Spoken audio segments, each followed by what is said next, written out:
I'm fine. How you doing?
Today is Thursday, January 6, 2022, coming up on Roland Martin Unfiltered, streaming live on the Black Star Network. 1 year ago, thousands of mostly white domestic terrorists swarmed the U.S. Capitol in order to stop the presidential vote certification, all led by Donald Trump and his band of thugs. We will hear from President Joe Biden as he laid out the case against Trump and those who tried to stop democracy. We'll also hear from Vice President Kamala Harris, who spoke in addition to others on Capitol Hill. Live on the show, we'll talk with Congresswoman Maxine Waters, one of the folks who was targeted by those domestic terrorists a year ago. We'll also talk with Virginia Congressman Bobby Scott and also retired Army Lieutenant General Russel Honore about the ongoing lack of accountability regarding what happened on that day. We'll talk about North Carolina, where there's a legal battle over the state's new congressional maps, where Republicans admitted using map experts, folks, map experts, in order to stop the democracy there. We'll talk with the North Carolina State Representative about that legal challenge in that state. Also, the first mayor of a city in Georgia incorporated in 2017 pleads guilty to federal fraud charges a day after resigning from office. Also, we will talk with, first of all, also the head of the Federal Bureau of Prisons has resigned after a tumultuous year. We'll also, folks, talk with Iyanla Vanzant on today's show. And for the first time, we will be revealing to you our new studios, Roland Martin Unfiltered and the Black Star Network. Trust me, you don't want to miss that. It is fantastic. You're going to see all the things that we're now able to do in our new space right here on Black Lives Matter Plaza in the nation's capital. It is time to bring the funk on Roland Martin Unfiltered on the Black Star Network. Let's go. He's got it. Whatever the miss, he's on it. Whatever it is, he's got the scoop, the fact, the find. And when it breaks, he's right on time and it's rolling. Best believe he's knowing. Putting it down from sports to news to politics. With entertainment just for kicks, he's rolling. It's on go, roll, y'all. It's Roland Martin, rolling with Roland now. He's funky, he's fresh, he's real, the best, you know he's Roland Martin now.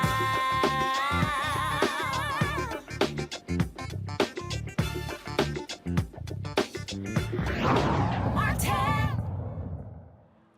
1 year ago, mostly white domestic terrorists angry about President Joe Biden beating Donald Trump stormed the nation's capital, attacked Capitol Hill police officers, yelling racial epithets, targeting members of Congress. They wanted to attack them.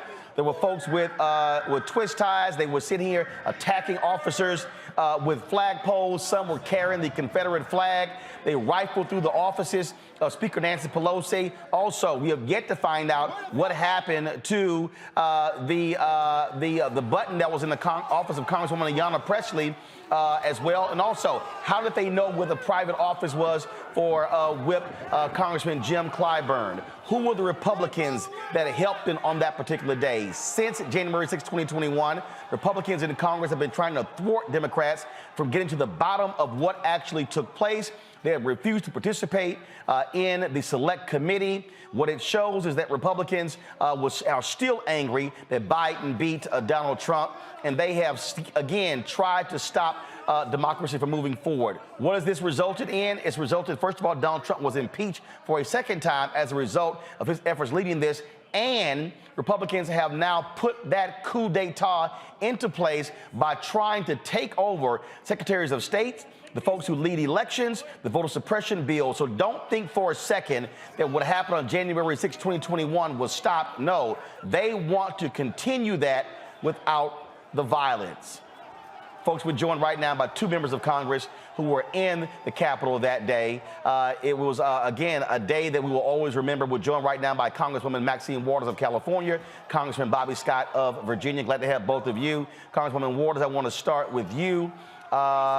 Just share with our audience how you felt on that day. What was going through your mind as this thing was unfolding? Congresswoman Waters? Oh, yes. Thank you very much for having me on today. This is an important day, 1 year from the day that the insurrection took place on our Capitol. And our Capitol was invaded by, these domestic terrorists, of course, all supported by and inspired by the former president of the United States, Donald Trump.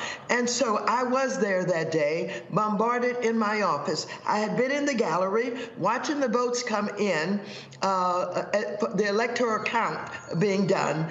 And after a short period of time, when I recognized what the Republicans were doing, trying to oppose the electoral votes, I walked back to my office over in the Raven House office building.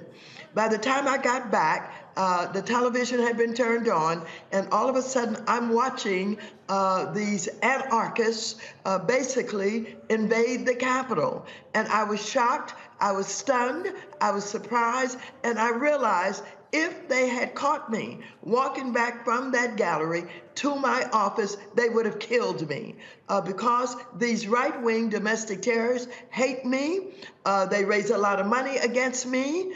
They troll me, and they do everything that they can to threaten me and to quieten me and to make me shut up about what I think about them and the way that I criticize them. But I was really shocked because it had only been a couple of days before that I'd spent about an hour on the telephone with the chief of police of the Capitol chief. And I said to him, please don't let them, get, up near the Capitol. Don't let them get on the plaza. I also said to him, can you block off up at the top of the hill where our offices are so that they can't get on there? I also said to him, are you aware that the Proud Boys are in town and they have already making some disturbances in Washington, D.C., and I suspect that the other domestic terrorists are here.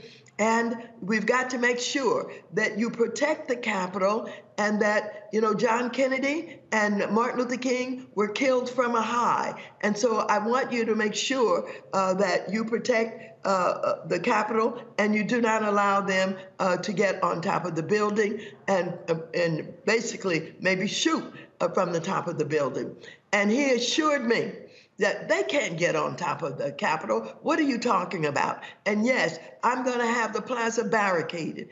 And no, we cannot, block off the top of the hill and the street because they have rights, First Amendment rights, et cetera, et cetera. And I said, well, they're dangerous. And we may have some people who come to oppose them, and there may be guns all over the place. Well, that's not going to happen. We have people stationed. We're watching everywhere, and we're not going to allow any guns to be used or to be displayed in any shape, form, or fashion. So when I saw this, I picked up the phone and I called him, and I said, I cannot believe what I'm seeing.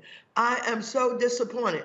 You assured me that you had a handle on this and that you were not going to let them on the plaza.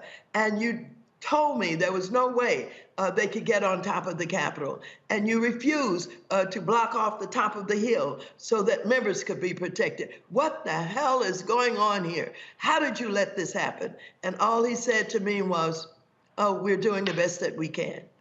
And I tell you, I was stunned because I was watching as the world was watching that an insurrection was taking place, that this president, who had promoted the big lie that the election for president had been a fraud, and trying to make people believe, as he's made his supporters believe, that Biden is not the real president, that he did not win it, that it had been a crooked election, and that in essence, he was the one. After everybody knew and understood what he was trying to do, even trying to convince Pence, his vice president, that he should undermine the electoral vote, he should not follow the Constitution, and he should use that in a way that the electoral votes would not be counted. And he believed, I think, that he could still remain to be the president of the United States.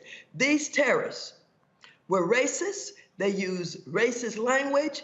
They attacked the police. They killed. They murdered Capitol Police. Capitol Police committed suicide after this invasion. And so it is something that's recorded in history that nobody ever believed could happen, that the United States Capitol was invaded and a coup d'etat was attempted. And what Americans should be concerned about is what's going on now. And the fact that we're all at risk and this democracy is being undermined, and that the president of the United States is aligned with and associated with the domestic terrorists, and he's working with his people as secretaries of states and city council people to come up with more laws, more procedures for voter suppression. He is undermining this democracy, which means that if this man is able to prevail, that everything that you understand and know what a democracy is about, whether we're talking about voting rights, whether we're talking about discrimination in public places, whether we're talking about undermining public education for people of color in particular, all of these things are part of the democracy and the way that we, as the government of the United States, have taken on the responsibility of ensuring that government resources are used to increase and improve the quality of life for the citizens of this country. We've fought discrimination. We have fought to make this democracy stronger, and we're all at risk, no matter what anybody else says, we're all at risk that this democracy will and could be undermined unless we form the kind of coalitions, do the kind of work, get on the street, campaign now, not wait until campaign time, get out in the supermarkets, keep a safe distance knowing that we have a pandemic, but get the coalition formed of all of those who want to save our democracy. Stand up against this attack on the democracy and the undermining of it, and get right in the faces of those who are disrespecting the Constitution, know and understand that all of those right-wing Republicans who claim to be so patriotic don't give a darn about the Constitution. And they've shown themselves, and many who are already elected and in the House of Representatives in particular, are part of the planning that took place to cause this invasion. And so we're at a tough time in the history of this country, and we've got to be ready to fight, to stand up and to resist and hold on to a democracy that we in particular, Black people, have played such a part in strengthening and making it a better place, and still have work to do. Congresswoman Maxine Waters, I appreciate you joining us on this day. Thank you. Congressman Bobby Scott, I want to go to you. This was a tweet sent out today by conservative radio host Hugh Hewitt. If you turn on cable news today and the channel is going wall to wall with 1/6 coverage, no, you are not watching a news station. I opened my show with a fact-based summary of 1/6, but 75% of show is devoted to Chicago public schools, by far the most important news story of today. Congressman Scott, that's beyond laughable. First of all, I spent 6 years in Chicago. What's happening there is a Chicago story. It's not affecting the country. What happened 1 year ago today, that was an international story, and with international implications. Well, thank you, Roland. It's nice to be with you. Nobody can tell it better than Maxine Waters. What we had last year was an attempt to overturn the election. The Republicans have had a national strategy and campaign to sabotage the vote, to undermine the vote with voter suppression. It's been a national campaign. But this time, they actually went to try to overturn the election, and they came with the dedication and violence to do whatever it took to stop the counting of the votes. It was an out-of-control, murderous mob. Thankfully, and if you look at the timelines, it was only moments. They were only moments from overriding members of Congress and possibly murdering many members of Congress. The challenge now is to for the committee, the January 6th committee, to continue doing its job. They're doing everything they can to try to avoid answering questions, but there's evidence now that this was planned. This wasn't something spur of the moment. It was planned. Everybody wasn't in on the planning, but it was planned that they would go in and go into the Capitol and do what it took to overturn the election. And if they're not held accountable for last year, you only wonder what will happen in the next presidential election. Now, the challenge we have, quite frankly, Roland, is that this thing is so outrageous. The fact that they came in with a murderous mob to try to take over the Capitol and upset the vote and overturn the election, that people really, people can't really believe that. No, they didn't really mean that. And that's why this committee is so important, to get the facts. We need to make sure people are being held accountable. You have people that are on video assaulting police officers with deadly weapons, flagpoles, fire extinguishers, everything else, and getting 6-month sentences. I can't imagine in any other setting a murderous mob attacking the police and getting those kinds of sentences. Now, it may be that they're getting light sentences now with a promise to cooperate so they can find out who else is involved. But we've got to make sure that we take this seriously, because if it is not taken seriously, obviously those involved in this attempt to overthrow the election will be right there next year. If we win again, they're going to be right there trying to overturn the election with a murderous mob. And if they weren't held accountable this time, they will not. They will think they can get away with it next time. We need to make sure that we're right there, and we need to keep talking about it. And yeah, they'd like to talk about anything else other than the fact that Republican-led insurrection failed. We continued the count that night, but they came extremely close in overturning the election. As Maxine pointed out, all over the states, they're setting up little strategies where they're installing people as secretaries of state, people that will do what Trump asked them to do. People have heard the phone call where he called the Secretary of State in Georgia. Can you find me 18,000 votes? He said no. Well, suppose it said, okay, we'll start looking. There was this in Michigan. A vote was taken, and they voted not to include the Detroit votes in the Michigan returns. They changed their mind the next day and said, "Okay, we'll include Detroit," and they sent the results. And the next, shortly thereafter, they said, "Well, no, we're going to change our mind back. We're not going to include them." And they were told, "No, it's too late. We've already sent in the results. You can't change your mind back." Suppose they hadn't changed their mind. Suppose Pence had actually gone and reported results other than what the results actually were. What would we, you just don't know. And they're going out of their way to install people that will do what they're told, not do the right thing. And our democracy is at risk because these people are not above stealing the election. They've got this big lie thing going where they've got 10% of the public thinking that use of violence to overturn the election is justified. A majority of the Republicans believe that the election was stolen. So when Republicans vote to overturn the election, their representatives may be rewarded.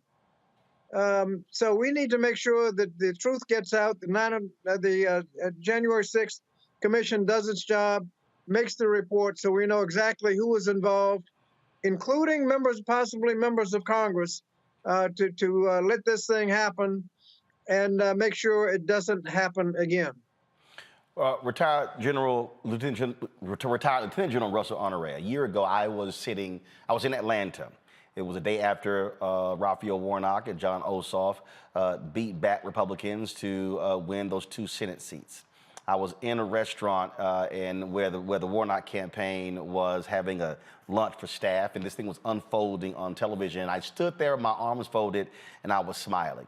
Somebody said, "Why are you smiling?" I said, "Because now America gets to see what we have been saying was going to happen." I said, we have been warning folks about this, warning folks about these white domestic terrorists. And people kept saying, y'all just making that stuff up. No. So we saw exactly what they had been planning. You were called in by the Speaker, Nancy Pelosi, to participate in examination of security on that particular day. Surely, as someone who put that uniform on to fight to preserve freedom in America, it had to be sickening to watch what was unfolding and watch the fact the National Guard was not called.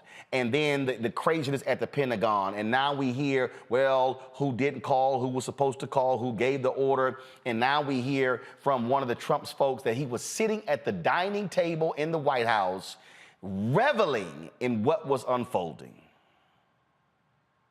Absolutely. It was a sad day in America, and government didn't work that day because they allowed the mob to attack the Capitol. That should not have happened. The good news is the D.C. police came to support the Capitol Police, and they were able to hold the mob back. Had that not happened, we could have lost our democracy a year ago today. And when we talk about that security, I mean, it is stunning to remember with Black Lives Matter, when they were protesting, you had this seawall of folks in military gear protecting the Capitol. We knew the Proud Boys were coming. We knew the Boogaloo Boys were coming. We knew what was coming, but you had Republicans in leadership who said, oh, no, everything is going to be fine. And then, of course, we saw what happened where they were storming through barricades and attacking cops. All of these so-called Blue Lives Matter folks. Absolutely. I think the whole operation of the White House was complicit, and it enjoined some people in the government who knew and did not speak up. And I think the 1-6 Commission is getting after that. The truth has to come out. Who knew what when? Obviously, the president knew, and his horsemen who were around him who planned this and resourced this mob on the Capitol. But this must be addressed. And the 1-6 need to have a parallel investigation going on by the Department of Justice to get at the leaders. The FBI is going after the ground troops, but it's time for the Justice Department to go after the leaders who planned this mob and insurrection, almost overthrowing our government. This is very serious. The recommendations we made for the House, which was turned into a resolution in the supplemental and went over to the Senate, had $2.9 billion worth of improvements, to include hiring more police. When it got to the Senate, Senator Leahy said, no, we want you to do better management. We don't think you need more police. We'll talk about the hardening of the Capitol. We'll talk about that later. It wasn't funded. So the Capitol is not hardened. We don't have the additional police we need, and we don't have all the surveillance we need. We did get one of our recommendations passed, which allowed the Capitol Police Chief to go directly to the Secretary of Defense and request the National Guard and not have to go through the Army. And the president signed that into law last week. We did get some more resources for intelligence, but that's about it. The Capitol Police is still operating on overtime. They need more officers. They're over 300 short. That problem could be solved just like we did after 9/11. We put over 200 National Guards at the Capitol after 9/11 for 2 years, done under George Bush. Why haven't we done this today? I don't know. We made that recommendation to them about having National Guard stand by. Senator Leahy and the Senate didn't want that. They didn't want a quick reaction force. But they could assign National Guardmen full-time to the Capitol until he can build his force up and get enough people to run it in uniform. He's short people, and he needs more people. You need at least 400 more officers besides the 300 he's short. It is amazing to listen to General Honore lay those things out, Congresswoman Waters, and just to think about the fact that these folks have not given up. Again, there are more than 100 people right now who are running for office who were in that crowd, who were on the mall that day. They are trying to take over the election boards as well. Steve Bannon has openly said, we are going to take over the entire election apparatus to put our people in power. Yes, Roland, and people had better understand that this democracy is certainly at risk. It's not over. They are working every day to do exactly what you have described in taking over elections systems with secretaries of state and local elected officials. And they intend to use their power to suppress the vote in an effort to perhaps get this president elected in any way that they possibly can. But more than that, this president has emboldened and strengthened the domestic terrorists.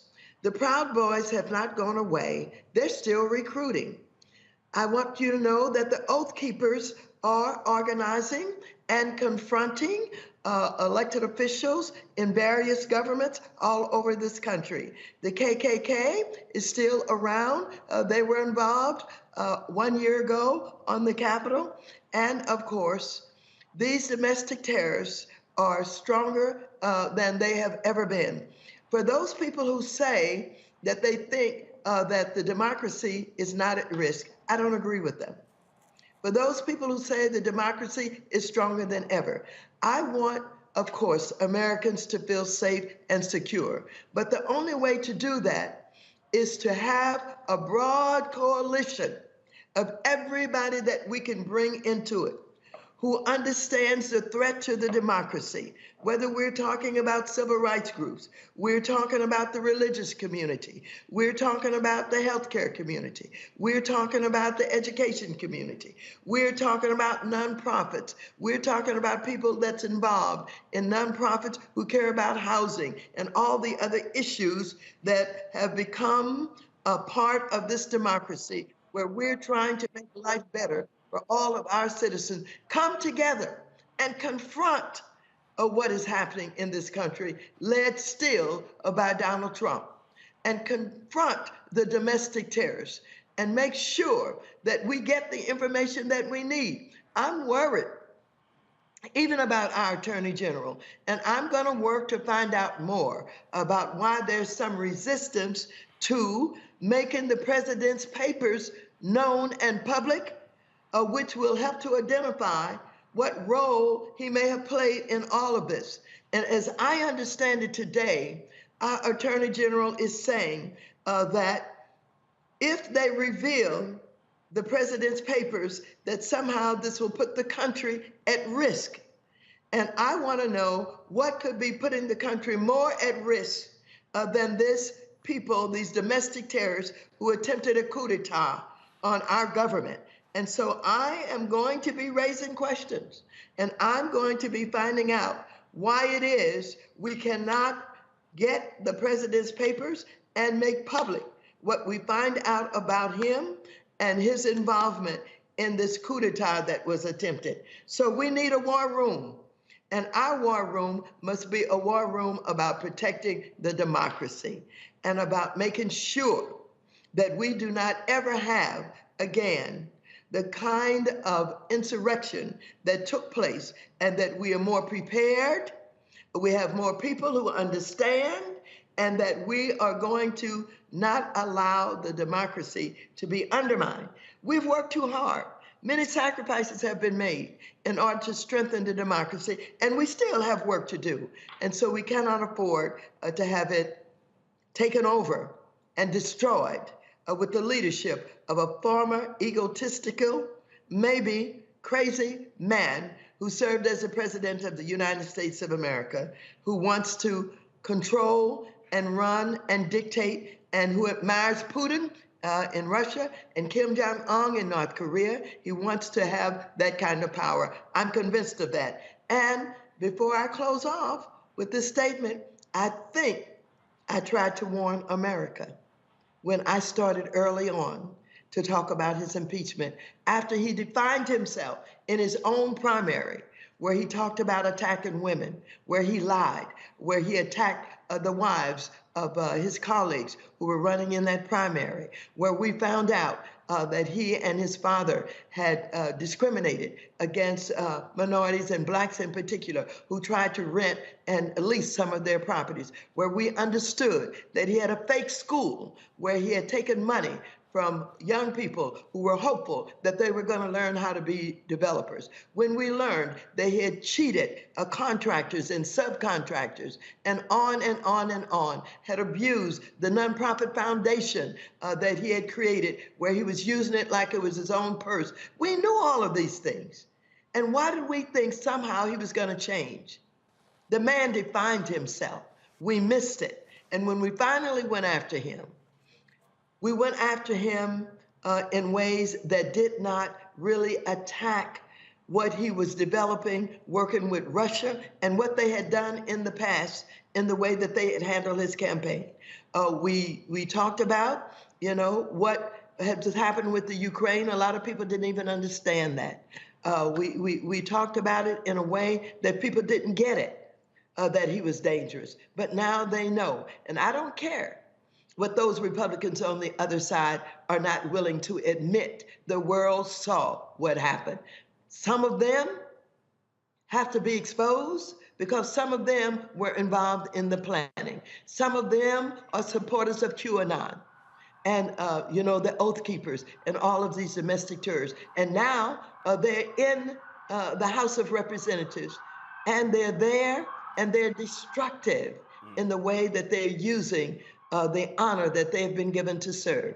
And so, Democrats and those who love the democracy, we've got to form this strong coalition and protect all of the rights that we have developed. We've got to make sure that the resources of government will help not only strengthen the democracy, but help people with a decent quality of life. All of this will be undermined if we allow these insurrectionists to take over our government. Congresswoman Maxine Waters, I certainly appreciate it. Thank you so very much. Congressman Bobby Scott, your final comments. Well, but let me just say before you say that General Honore, thank you so much for your leadership. We love you, and we love what you had advised, and we have to do everything that we can to get what you have told us we need in order to protect the Capitol. And I just had to say that, Bobby. Thank you very much.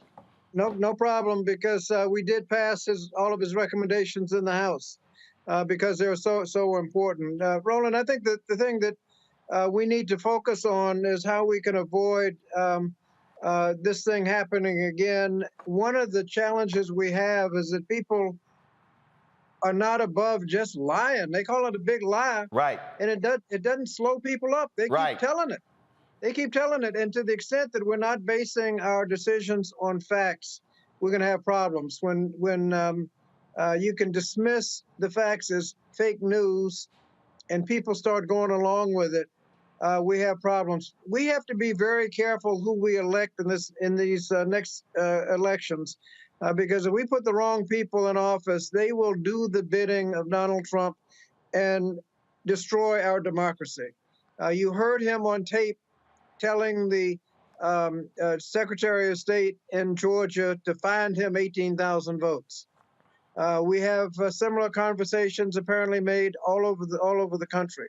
And if you have installed people who will do what he says, we know he was badgering Vice President Pence to defy to overturn the election. They are in a campaign now to install people in these important positions.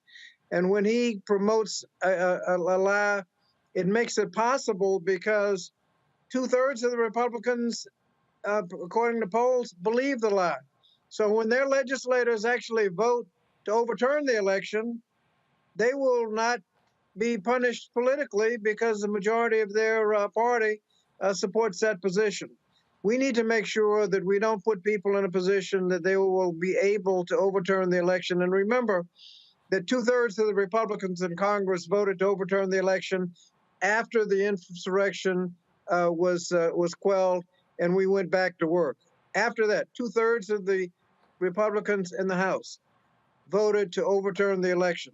And so when they moved the decision-making process from the localities counting the votes to a situation where the state legislature can decide on a party line vote who won the election, you have set up a situation where they can just overturn the election. Now, people don't believe that legislators would actually do that, but just remember that 2/3 of the Republicans voted to overturn the election, and we have to make sure that we elect people in this upcoming midterm election that will not go along with such dangerous attacks on democracy.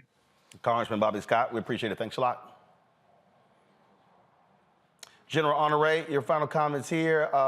There were several generals who have warned us that, look, don't act as if this nation is not in peril with 2024. Trump has made it clear he's going to run, and his people are hell-bent on putting him back in the White House. If that man has commander-in-chief authority, God save all of us. Well, absolutely. That scenario of a potential coup in 2024 is a potential scenario. And we need to get government to do, and the government, the parts of the government, our FBI, Secret Service, and Department of Homeland Security, and the Department of Defense to do their darn job. This should have never happened. And that has to be fixed. and they need to be held accountable, those agencies. You know, the Secretary of Homeland Security was in Middle East on a farewell tour on the day the Capitol was attacked. That's a shame. The Department of Defense were waiting for somebody to ask him to send troops over to defend the Capitol. That's a damn shame. That should have never happened. And I'm honored to be here today with Representative Waters and Scott discussing this with you. They know what has to happen in the heartland of the country. Inside the Capitol, bring in the National Guard.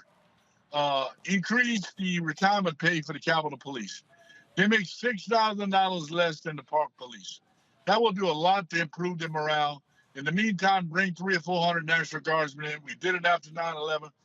Put them there for the next 2 years. Everybody's predictable until we can get the additional police hired. God bless America. God bless our democracy. Every generation has to defend this democracy. In the last 100 years, we fought 2 world wars over defending democracies and creating them other places. This generation must fight to save the democracy in America. God bless America. General Honore, we still appreciate it. Thanks a lot.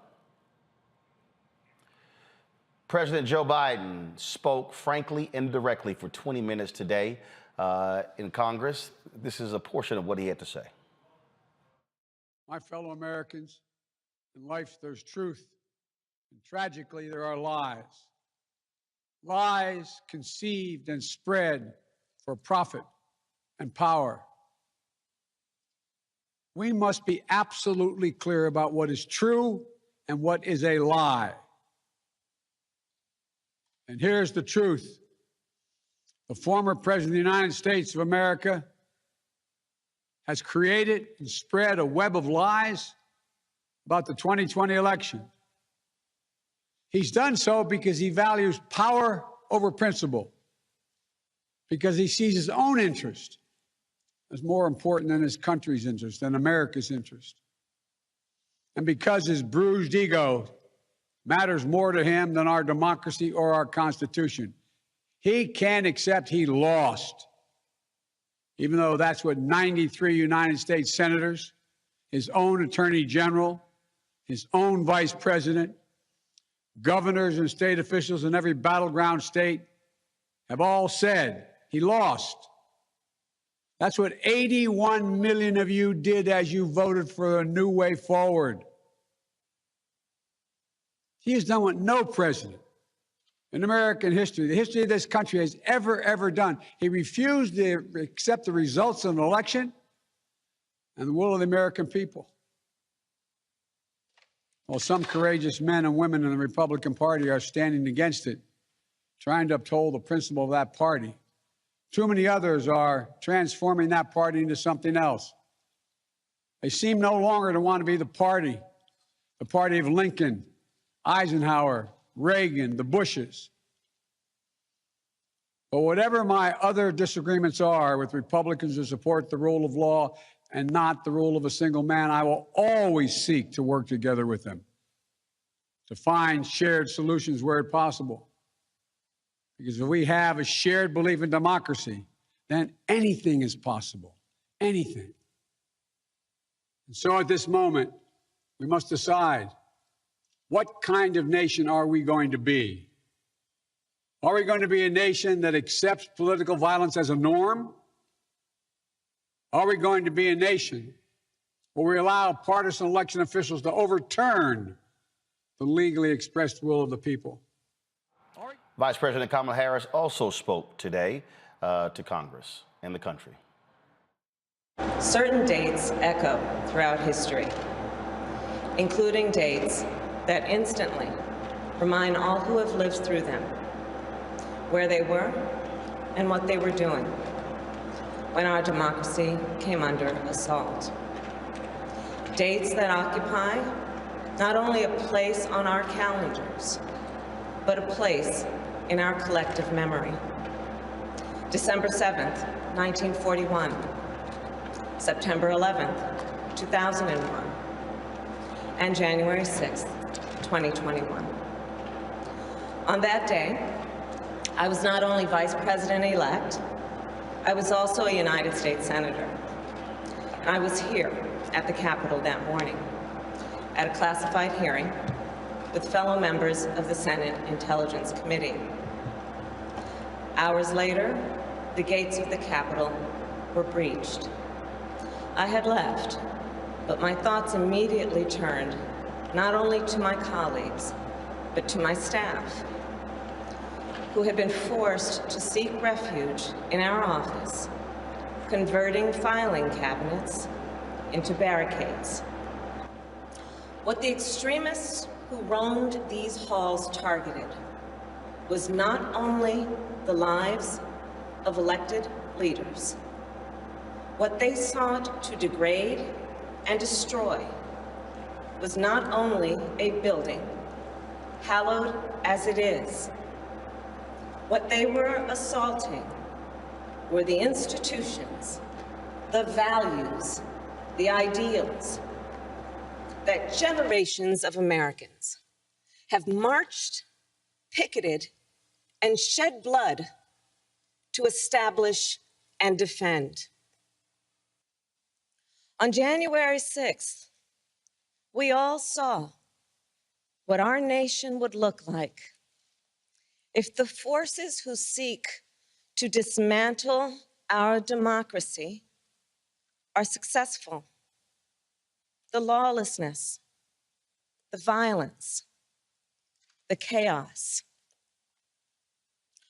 What was at stake then and now is the right to have our future decided the way the Constitution prescribes it, by we, the people. Let's go to our panel. Joining us right now is Greg Carr, Department of Afro-American Studies, Howard University, Reese Colbert, founder of Black Women Views, also Mustafa Santiago Ali, Faraji Muhammad, radio and TV host. Glad to have all three of you here. Reese, here's what I find to be real interesting. This is Media Eye just posted this story. Megyn Kelly, go to my iPad. Megyn Kelly is sick of media coverage of January 6th. MSNBC and CNN are trying to inflate their ratings. I saw a tweet earlier from Eric Erickson where he said, this is the progressive Festivus. All of these folks are acting as if this was, just no big deal. And like, you can't compare this to 9/11. In fact, Megyn McCain, I get all the Megans mixed up. They all the same to me. Megan's Karen. Yeah, they all the same. So she decided to send a tweet out blasting Vice President Kamala Harris. You're going to love this one here. Go to my iPad. This is what, so it said, just in, Kamala Harris equates January 6th to Pearl Harbor and 9/11. That came from disclosed.tv. First of all, they should see Vice President Kamala Harris. But Megyn McCain goes, this is really wildly disrespectful to veterans. And I'm like, really? I thought veterans fought for the freedom of America. Wasn't that what these fools were trying to stop on January 6th? It's amazing how they just trying to just dismiss, like, no one really died. So like Ashley Babbitt was shot and killed, but the other people, the cops, it was natural causes. So why are y'all making a big deal out of this? Well, I mean, it's what Republicans always do. They try to deflect. They try to change the narrative. These are the same people that were hysterical over CRT being taught in schools, which it's not. The same people that were talking about these migrant caravans for months on end.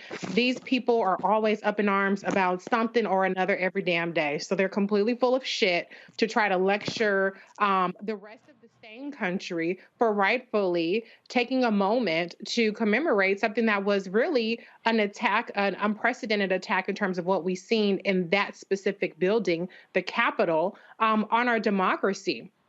My position is that we have to go beyond commemorating a specific day and really acknowledge that our democracy is under assault every day. I was happy to see Vice President Kamala Harris call out misinformation. I think misinformation and disinformation is one of the greatest threats, not just to democracy, but to our society. That's why we can't even have a reasonable discussion where we all agree on the same set of facts when it comes to coronavirus, when it comes to vaccines, and so on and so forth. And so we have a lot of fights a lot of fronts in which we're fighting just to maintain some semblance of a country, of a we, the people. But in terms of any notion that there's an overreaction, I would argue that there's an underreaction to today's events and to what it means. And so I just think that Republicans, they're masters at trying to change the subject. They weren't successful today. They'll probably be successful tomorrow and turning the page. But today, there was a time where it was rightfully, marked in terms of how just absolutely appalling it was. But I argue that every day is an abomination because every day we are seeing more and more assaults on the rule of law. And more importantly for me, or more specifically for me, the citizenship of Black citizens. We're going to talk about gerrymandering, what's happening down in Florida with Ron DeSantis, who's disenfranchised Black voters in 3 districts. And across the country, there are so many ways where they're trying to enshrine second-class citizenship for Black Americans. And we are not adequately fighting against that. And that's my bigger concern, as well as, like I said, misinformation, disinformation, and how we aren't even equipped with the tools to have a discussion about it. Faraji, Dean Cain, who plays Superman on some TV show, he was like, well, how do you call this an insurrection when not one person has been charged with an insurrection? And so I blasted him, and a bunch of his idiot followers have been trying to come at me. And I'm like, first of all, you MAGA maggots need to be quiet. I said, we know exactly what happened. We saw it with our own eyes. And they're like, well, no, you didn't see what you saw. Oh, okay, I didn't see what I saw. That's literally what these folks want us to think. No, you didn't see what you saw. Someone even said, show us the 14,000 hours of unreleased video. I'm going, really? You think that's gonna tell the walk in the park y'all want to describe? Stop.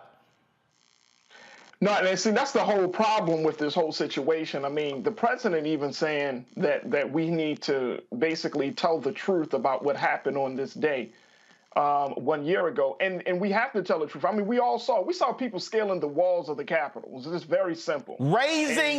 Taking down the American flag, raising the Trump flag. Raising the Trump flag. I mean, you're scaling the walls of the Capitol. So that just says enough as it is. So, that picture has been circulated worldwide. But even if we look at this situation, look, here's what I don't want us to get into the space of thinking. That democracy is so strong and so robust right now that nothing like this can ever happen again. Folks, I'm telling you, there is a real problem in the country. We can talk about all of the other things that are happening, but I think this is really at the top of the list for a lot of people, and should be. Democracy is failing in America. Democracy is failing in America. And let me just say this. There was the Center for Systemic Peace's polity data set, which is the same data that the CIA task force uses to measure or predict instability and violence. And they found that here in America, the score, which is normally at a +10, by the end of the presidency of Donald Trump, the U.S. score has fallen to a 5, making the country a partial democracy for the first time since 1800. This is what the Washington Post reported. And one of the political scientists said, we are no longer the world's oldest continuous democracy. That honor is now being held by Switzerland, New Zealand, and then Canada. So when you're looking at, we have over 5 years, we have fallen 5 points in a situation like this. It just goes to show you, this is not a democracy. This is a fall. This is a huge fall in this country. Right. And if we truly believe that this is going to just be swept under the rug, we're going to be well mistaken. Greg, in a moment, we're going to talk with some folks out of North Carolina about a lawsuit there over gerrymandering. And the reality is this here, and we have been talking about this a lot on this show, and I said largely white domestic terrorists for a reason. Let me remind people who Donald Trump targeted after 2020. He would mention Detroit, Philadelphia, Atlanta, Milwaukee. The partial recount Republicans paid for in Wisconsin focused on Milwaukee.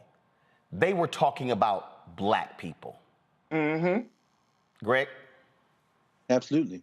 Well, I mean, let's be clear. The elections of 2022 and 2024 have been rigged. That's in the that's in the bank now. The only way you can unrig them now is to look at those 19 states and 34 laws that have been passed since the white riot of January 1st, 2021, and pass federal legislation. And that's not going to happen, in part because, and the President of the United States basically said that today, we heard it, he, along with a lot of other delusional people in this country, have a desperate faith in the country's institutions. But they are missing the point. I want to credit the white nationalists of this country because they joined their brethren all around the world in remaining focused. There's no country. Faraj, I'm glad you quoted that, brother. There's a new book by Canadian author Stephen Marsh I'm looking at right now called The Next Civil War. And he interviewed all these scholars and military folk, and he comes to a very basic conclusion.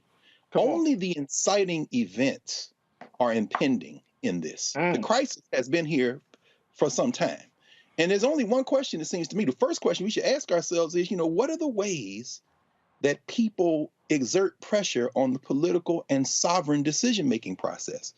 We seem to think that voting will do it. Well, they've already undergirded voting. He would have found those votes. You see what they did to the Secretary of State in Georgia. We know that.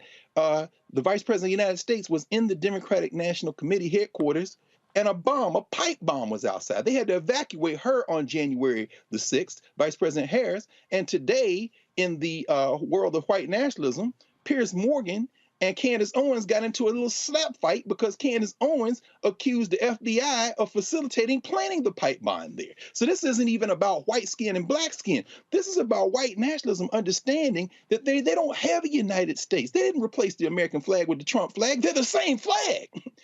Ashley Babbitt's mother was on the steps of the Capitol today defending her daughter, saying she was just exercising her First Amendment rights, while them two nuts, Marjorie Taylor Greene and Matt Gaetz, were inside on the only thing that they had on the Capitol dome today that the White Nationalist Party did. They were in there defending what happened on January the 6th, and then went on Steve Bannon's show, which has been put off of Spotify, even though Apple and them still carry it, seen as one of the most racist and misinformation spreading shows out there in the podcast universe, for a whole hour talking about the January 6th distraction. And this is what's very clear. Trump's having a Klan rally on the 15th of January only because his quote-unquote supporters convinced him not to have it today. And he was on Glenn Beck last night talking about, and the name of the conversation was the 1-6 distraction. See, they don't care about a country. They care about power. Joe Biden was right about that. But Joe Biden is mistaken, as is everyone, including, quite frankly, General Honore, because General Honore wasn't the only general advocating, saying we need to ramp up security. No, there is enough security. The Washington Post had a front page article yesterday says 650,000 separate posts saying everything. We should kill people. When we take over, we're going to hang the traitors. Were posted between Election Day 2020 and January 6th. My friend Bill Lamar down there at Montgomery, at Metropolitan AME. Remember when the Proud Boys tore down the Black Lives Matter sign on the 12th of December? And then Kristen Clark and them, when they went into the Lawyers Committee, filed a lawsuit against it. Everybody knew they were coming. There's enough police. This ain't about doubling up security. This is about the fact that this country will never grapple with white violence, because white violence is the definition of the United States of America. If you're going to push it back against that, you have to face the fact that state-borne violence is at the heart of this project. I only say one other thing right now initially, and that is that on Fox, they were talking about Chicago public schools. On all the other places, Hugh Hewitt, that string-lipped Skeletor, who people were calling with Charlie, whatever his name is, voices of reason in the Republican Party. No, they're white nationalists. Do y'all understand that all they want is power? So there's no talking to them. Why are you talking to those people? And the Democrats missed their moment. The moment was January the 7th. They should have broke the back of these white nationalists. You don't give them a chance to get up off the mat. Hell no. Come on, Doc. Dick Cheney was in the Capitol Rotunda today with his daughter walking around like he got some damn respectability. When they blew up the World Trade Center, within 3 weeks, they were bombing Afghanistan. You seized the moment to execute your game plan. They had those plans for years, but this was our moment. In the wake of that insurrection, every last one of them white boys should have been arrested, and you got sitting members of Congress ignoring subpoenas, and what are they doing? well, we're going to let the process work. We're going to let it. I'm sorry, Congresswoman Waters. I'm sorry, sis.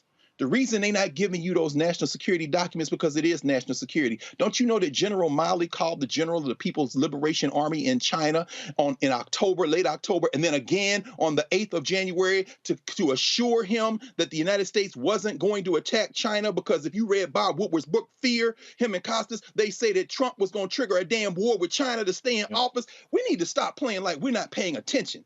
There is no United States of America, and we will be the ones to take the L if we don't start paying attention. If you watch this show or my TV One show, News One Now, Washington Watch, going back to 2009, you will know that one of the places that has been ground zero for what we are experiencing is North Carolina. You remember, we're talking about a state where they, because of a lot of hard work, massive turnout in 2008. Senator Barack Obama wins that state by 14,100 votes. Republicans then begin to change the law, saying, oh, not again. Remember, it was a federal panel of judges that said that there was a laser-like targeting of black voters. Well, check this out. In November, Democratic State Representative Marsha Moray asked the GOP leader, who was leading their gerrymandering effort, Representative Dustin Hall, if he had used any outside materials to help draw the maps. He said, absolutely not. Well, yesterday, in court, on the stand, because he didn't want to commit perjury, he went, I did. But he denied relying on the maps too much, calling them non-consequential.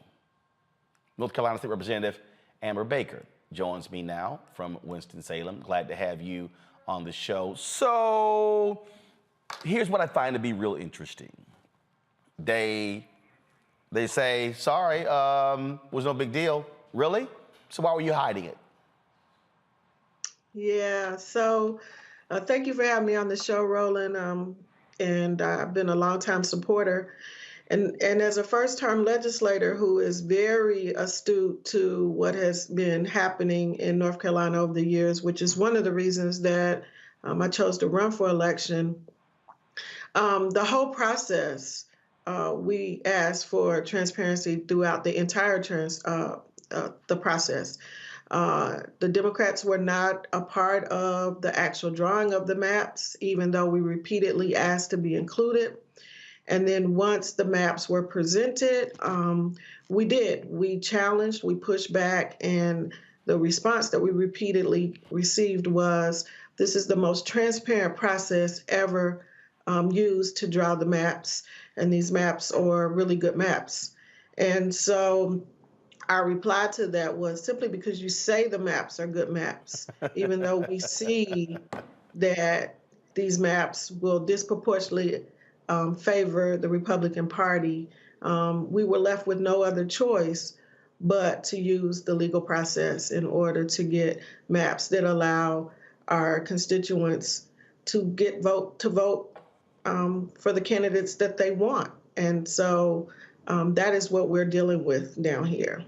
Allison Riggs is the chief voting rights attorney at the Southern Coalition for Social Justice out of Chapel Hill. And Allison, I got to tell you, there's nothing that comes out of the mouth in Republicans in North Carolina that I trust.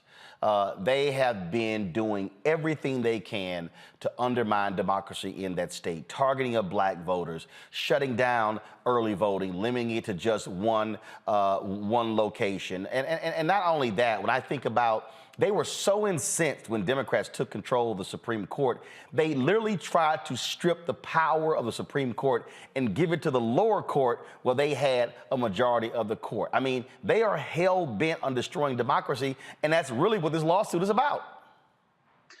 That's right. Our democracy doesn't work if voters can't affect political outcomes. And the case that we brought just a little over a month ago, the maps were passed in November, the lawsuits filed immediately. The case that we brought is about the fact that this legislature cannot act legally, apparently, and that partisan gerrymandering and racial discrimination are intertwined. They act in concert to deprive voters of the ability to elect their candidates of choice. I cross-examined Chairman Destin Hall yesterday. He misled the public. He misled his fellow members. And if you are dishonest about the process by which you draw the maps, I certainly expect that and think that it's a reasonable inference that you are dishonest about the impact that these maps will have on voters, particularly Black voters. And his own expert witness admitted that Black crossover districts were destroyed, would absolutely not perform. These maps are terrible for Black voters and terrible for North Carolinians writ large because they are completely unresponsive to the will of voters. And the reason, Allison, y'all have been effective to a certain degree in North Carolina is because by targeting the racial gerrymandering, you were able to get the courts to agree. When this decision went to the Supreme Court, when they said, oh, we can't get involved in political gerrymandering, kick it back to the states. Well, the problem is, if the state Supreme Court has been gerrymandered, hell, you're screwed. That's right. And I actually argued that case in the U.S. Supreme Court and made the argument that a patchwork system of justice is no system of justice at all. You shouldn't be able to be guaranteed a meaningful vote based on what state you live in, which is all the more reason we need the Freedom to Vote Act passed so that federal elections are meaningfully regulated in the way that ensures that gerrymandering is finally put to an end and our votes mean something. The thing here that when we talk about this, Representative Baker, and the reason I keep saying North Carolina is the test case, because if you look at what happens around the country, they tried it there and then it hopped to other states. And that's the piece, because North Carolina is a state where you have more registered Democrats, but then you have Republicans who are dominating across the board. They were angry that Cooper became the governor, and then all of a sudden, then they changed the rules and he couldn't appoint these people. And so the legislature in North Carolina, by stripping power from the governor and from other offices, we've seen that happen in Wisconsin, when you have a Democratic governor there after a Republican governor. We see it happen in other states. And so that's why what happens in North Carolina is so critical, because Republicans are scared to death that North Carolina potentially could be the next Virginia, where it's no longer a solid red state, it's very much a purple trending blue state. Yeah, and so, you know, when you look at the statistics of who votes in North Carolina, it is about 50-50 Republican and Democrats. And so we are a purple state in a sense that we elected a Democratic governor and a majority Republican House and Senate. So it is important for us to understand that of those 14 districts that are available, the way the maps have been drawn, 10 or 11 of them have been drawn to favor 10 or 11 of the 14 seats to the Republicans, with 3 or 4 remaining for the Democrats. So the way that the maps have been drawn, that even with a massive turnout, there is going to be no chance that a Democrat majority could be held in either the House or the North Carolina House or Senate. And that is by design. It is really clear that our voters will vote when they are given a choice, as demonstrated in electing Governor Cooper not once but twice. And they will reject what they consider to be a poor candidate when given that choice. Allison, that particular point is the most critical thing, and that is by gerrymandering it this way, They are saying, oh, it don't matter what your Democratic turnout is, we will guarantee we will always be in power. That's exactly what Wisconsin has been doing. And there, they again, surgical precision, using algorithms. They were so dastardly there that what they did was Republicans had to sign a statement saying you would not divulge what these maps look like. They went into a private room to look at the maps, and I forgot the guy who died. He was, you know, his daughter, of course, who got his laptop and revealed the documents, and they were doing this all across the country, how they were using the algorithms to extract voters and moving 2,000 or 3,000 here and there to guarantee they will have majority legislatures to control policymaking. The man you're talking about was Tom Hoffler, and he perfected the art of gerrymandering. And it is a never-ending battle to try and to put the toothpaste back in the tube on that front. The way in which maps can be artfully constructed to be absolutely immune to the voices of voters. If North Carolina went 55% Democratic in the state, it wouldn't gain a supermajority in any chamber or in Congress. Wow. That's impressive. I mean, that's an impressive gerrymander. It is devastating for democracy. Absolutely stunning. Well, look, we're going to keep watching this case. Again, it is, you know, look, every show that I've had, I've spent a lot of time talking about North Carolina. I've actually had to go to North Carolina on these issues. We're going to be looking at what happens in this critical U.S. Senate race that's happening there with Sherry Beasley on the Democratic side, waiting to find out who's a Republican challenger. And so good luck in this case. Hopefully you prevail. And Roland, can I just add this too? If you don't think that elections have consequences, just remember that Chief Justice Beasley lost by 400 votes. Yep. Right. And so with this decision now in the hands of the 3-panel judges, ultimately it will be Chief Justice Newby that will make the decision concerning how these things go. So if we don't believe that voting has consequences, this is one where 401 votes would have made a difference in terms of how this decision would have been heard. Representative Amber Baker, Allison Riggs, I appreciate it. Thanks a lot. Thank you.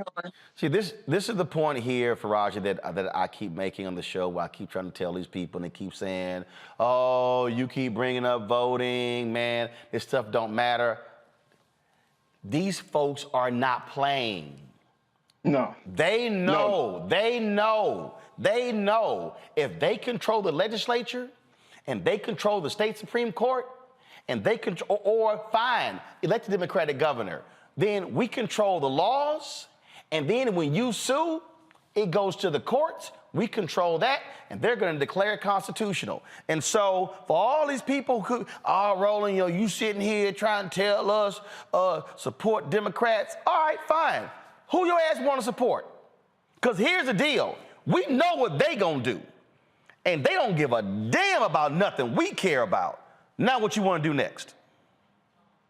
I mean, that's the big question right there. And you know what, Brother Roland, I'm really at this point, and I just joined it when I was just saying this in the YouTube chat. Look, I think it's time for us to even take in this moment of transition within this democratic structure that we have.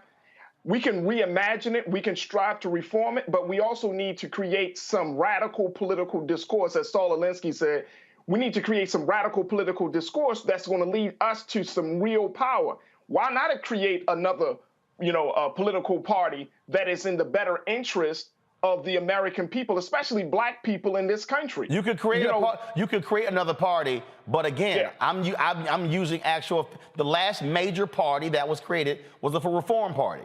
Ross Perot. Right. One person got elected on the state level, Jesse Ventura. Right. That's it. Right.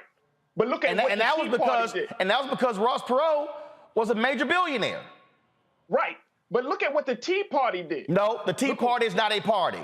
Those are Republicans. No. I'm not saying that they're a party. I'm just saying the level of influence. No. But no. Hold on. But see, but language matters. You said we have to create a third party. The Tea Party is not a third party. Those are Republicans. Yeah, exactly. But my point is, if they can create a separate situation, and like I said, we can put it. We don't have to make it just to do the same thing as the Tea Party. Right. No. That's what I'm saying. What I'm saying is you can't call it a third party because they're not an actual third party. They are Republicans. I got you. But I'm saying though, Brother Roland, is that there has to be an alternative to what we're seeing today. It can't just be Democrat and Republican for the next 20 years. But that's what it is. But that's what it is. I'm saying if we want to, like I said, if we want to make some radical, progressive changes, why not put some interest? And look, here's where I stand on it. You can, okay, but listen to what you just said, and I need you to understand what you just said. And I'm gonna bring Reese in here. When you say radical progressive, what state are you talking about? Here's the reality. Here's the reality. Outside of Pittsburgh and Philadelphia and the suburbs, Pennsylvania, Alabama. Outside of Detroit and Flint and a couple other places, Michigan is Alabama. So the problem that we're talking about here is that this is a land issue.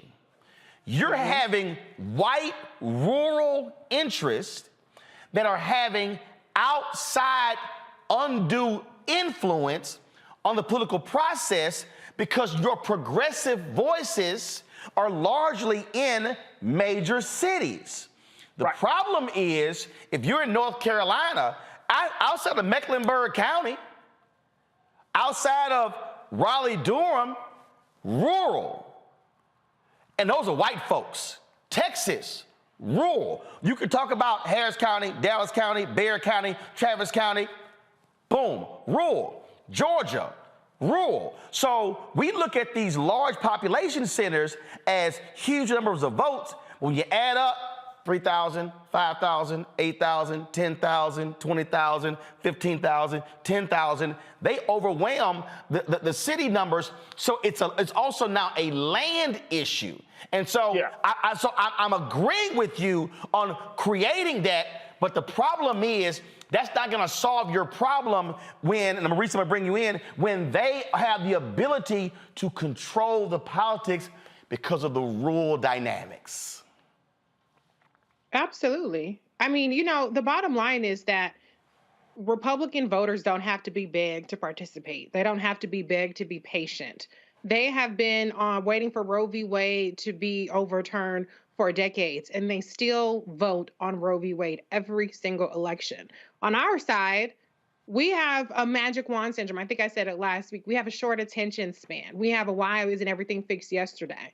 When people talk about progressive, what is progressive exactly? Because what I see, what people define as progressive is saying cancel student debt and Medicare for all, and that's the extent of their interest. But when you actually talk about things like environmental justice and economic justice, stop all that race shit. Stop all that identity politics bullshit that y'all talking about. We need to focus on student loan forgiveness, and we need to focus on Medicare for all. And so where we continue to fall short is that we don't play the long game. We don't unite around a cause. We don't even know what the hell what the cause is to begin with, because they're very different ideas, which is fine. It's fine to have different ideas, but we constantly have to beg. I'm tired of, I'm mentally preparing myself to do it, but we have to beg and beg and beg and beg and plead and offer a buffet of reasons to vote for the one party that at least is okay, if not, encourages the fact that we're full citizens.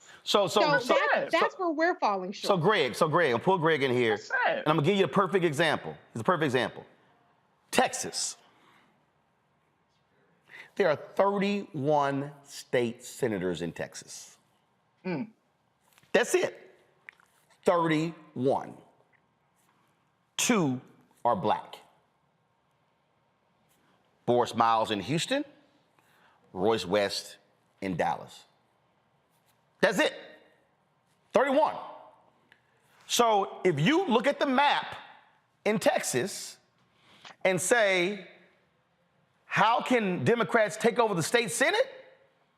It's damn near impossible, because your power centers, in terms of your voting numbers, you got significant black folks in Houston and Dallas, but Republicans are able to win because so many of the rural parts of the state are white.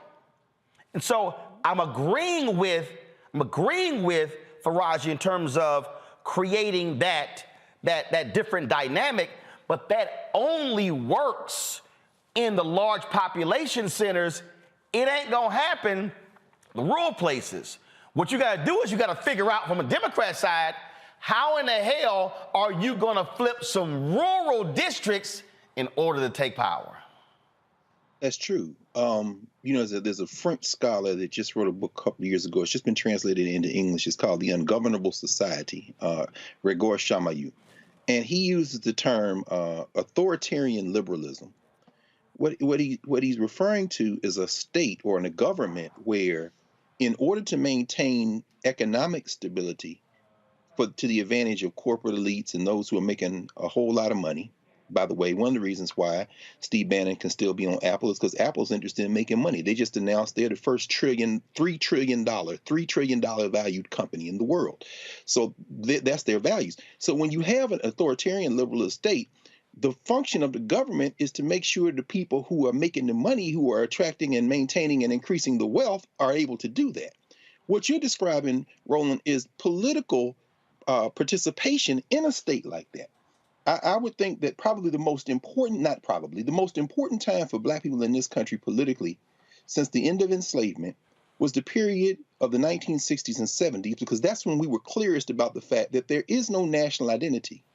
There are political actors who are trying to work and organize for their collective interests. And that was the period when we did, as Faraji talking about, Gary 1972 was about forming a black political party. But it wasn't about forming a black political party in terms of a black Democratic Party or a black Republican. It was, as you say, you form a collective to then have a report card and then advance your interests, and then you vote according to your interests. Now, here's where it gets complicated, it gets difficult. And it's interesting to hear Allison Riggs talk about this, since she argued the case up to the Supreme Court. And of course, as you mentioned, Roland, the Wisconsin and Maryland cases came together in 2018, the Gill versus Whitford line, where the Supreme Court says they can't get involved in political gerrymanders, which I respect them for that, because they got to protect their white nationalism. When we go back, there's another North Carolina case, and the only Supreme Court justice who overlaps that is the profound defender of white nationalism in blackface, Clarence Thomas, and that's the 1993 case, the Shaw versus Reno line in North Carolina, where they used political gerrymandering, but the impact was to exclude black people. And so the Supreme Court there, and Thomas in a dissent, 5-4 decision, the Supreme Court majority said that, yeah, you used political gerrymandering, but it had a racial impact. That's why Allison Riggs was talking about how she argued the case. Now, two things. Well, let me footnote that by saying elections do matter, because the 3-panel jury that's hearing the case that you're talking about now in North Carolina rejected the search for discovery that would have revealed the rest of the stuff. 2 of them appointed by Republicans, 1 of them appointed by Democrats, all of them elected, though. Very important. Now back to the point. The crisis we have in the United States of America, where Texas comes into play, and this is the example I think you raised, very important, is that historically we have conflated race with political party. So whether it be Shaw versus Reno, whether it be Gill versus Whitford, the challenge constitutionally is based on the assumption that if you are black, you're going to vote Democrat. But as we see in the case of Texas, where the gerrymandering is so radical, what you may end up seeing, which is why I'm very hopeful about this. I don't get sad about these things. See, because I don't give a damn whether the United States of America exists in its current formation. It's going to have to fracture, because the 18th century foundation it's built upon, settler colonialism, is anchored in a way to protect those economic interests. Right. And sooner or later, when you see people in Texas stop forgetting, they say, I'm not voting, forget that. Why? Because my vote doesn't count. People then began to look for, which is why when Whitford said, when Riggs said this, I thought it was interesting. You heard what she said? What happens when people can't affect political outcome? That means they said, we got 2 black damn senators out of 31 in Texas. You know what? I'm not going to vote anymore. oh no, I'm going to go vote Republican. Aren't those people that say, give me my gun, freedom amendment? And as black people start doing that, guess what the white nationalist party is going to have to do? They're going to have to realize they broke it, baby.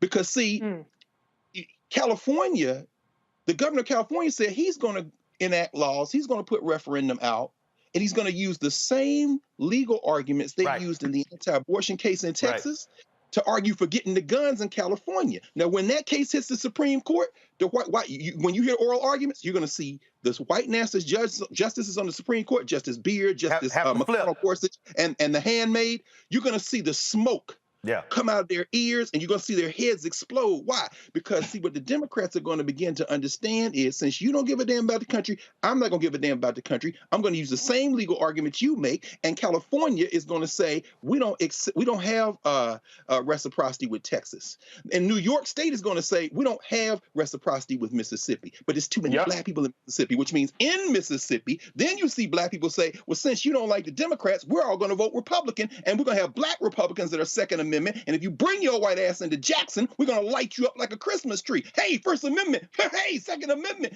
This is where we are headed. People, we got to understand, as Reese said, the long game in this does not depend on the United States remaining an entity. They are going to keep it together as long as they can run it. So if they don't think they can run it, they will destroy it. And in a minute, we're going to get that memo, and we may take the same approach. So I'm just going to give you, Faraj, you're going to get the last point in here. But here's the thing I want you to, again, what I'm trying to explain when you look at why the map matters. So look at the most populated states, all right? So just remove D.C. from this. But Wyoming, Vermont, Alaska, North Dakota, South Dakota, Delaware, this is based upon 2019. The total population of those 7 states is 3.8 million. That's the total population of those 7 states. Those 7 states have 14 United States senators. The population of Harris County in Houston, where Houston is 4.7 million. The population of Cook County, Chicago, Illinois, is 5.15 million. Harris County and Cook County are larger. These 2 counties are larger than 7 states that have 14 U.S. senators. And of those senators, 2 Wyoming, 2 red, Alaska, 2 red, North Dakota, 2 red, that's 6, South Dakota, that's 8. Why do they fight D.C.? Because they don't want 2 blue senators. So what I'm describing on the national level is Pennsylvania, Michigan, Georgia, Tennessee, Florida, Texas, Mississippi, Alabama, Arkansas, the entire South. You have these progressive centers, these cities and counties, but the rest of those locations, they also have number of people who they keep electing, and they're not going to change the maps because that's how they maintain power. So if these young white kids are moving from these rural places to the progressive places, they still going to have the representative, they state senators, and that's the challenge that we're in. Go ahead. Just real quick. Let me ask before you. I just want to ask Roland a question. Well, maybe after you finish, Faraj. Roland, maybe after Faraj finishes this question. All right, because I got to go to a break. Faraj, go. All right, real quick. I'm speaking of political interest. I'm speaking of, and I'm hearing you, Brother Roland, and I think that a political mind, a brilliant mind like yourself and others who can break it down in that way to talk about the impact of land. But I'm speaking of at least getting Black folks in a position to think about their interests outside of party lines and labels. I'm speaking of let's have a real conversation with black politicos who can help us to understand. We're not talking about registering a party, quote unquote, at this point, but we're simply talking about is what are our interests, what are the issues, and how we can move forward to organize to bring people together to start working. Now, I'm a type of organizer where you can reform and then at the same time innovate and create. We can reform, we can work to continue to reform this current system, but who's stopping us to innovate in creating an alternative political reality for black people in this country? This is the fall of America that we're seeing with this democracy. The Minister Farrakhan said in his book on Torchlight for America, he said the very first sentence of the book, he said, America is on her deathbed. So why are we holding up? Why are we trying to, grab onto the life support machine for a situation that hasn't been in our full interest when we can take this time and use this time to say, okay, we see that the foundation of democracy as it currently is on shaky ground. Let's start to plan and move forward, because I'm thinking 20, 30 years down the road when my children get to a place where they're grown. And I don't want them to be dealing with some bullshit voting rights in 20 years from now. I want them to have to deal with the same issues that we have been talking about in 2021 and 2041. I want them to have a better sense of future, and I'm saying to us, let's at least get a legitimate conversation, considering land, considering population and all those things. But you're not going to have that future when they right now are trying to literally lock in power for 100 years. And that's what we got to address. See, right. But here's my whole point. That's all it is. But here's my whole point. Yeah. When a Sherry Beasley loses by 400 votes in North Carolina, Democrats could have had I'm just going to give an example. The guy who was running against her was pissed that he wasn't picked to be the Chief Justice. He was on the Supreme Court. So he decided to run against her. A Republican took his spot. If Beasley had won, Democrats could have had a 6-1 majority on the North Carolina Supreme Court. She loses by 400 votes. They now have a 4-3 majority. So the only reason you've even seen strong, positive judicial rulings that benefit us in the past 4 years is because they control the state Supreme Court. But when people say, man, damn this voting stuff, that's how a Beasley loses by 400 votes. And we can keep voting. But follow me here. The Republicans don't care about, understand the hierarchy. They don't care about mainly the political power. It's judicial. Because here's the deal. I get that. You can pass as many laws as you want to.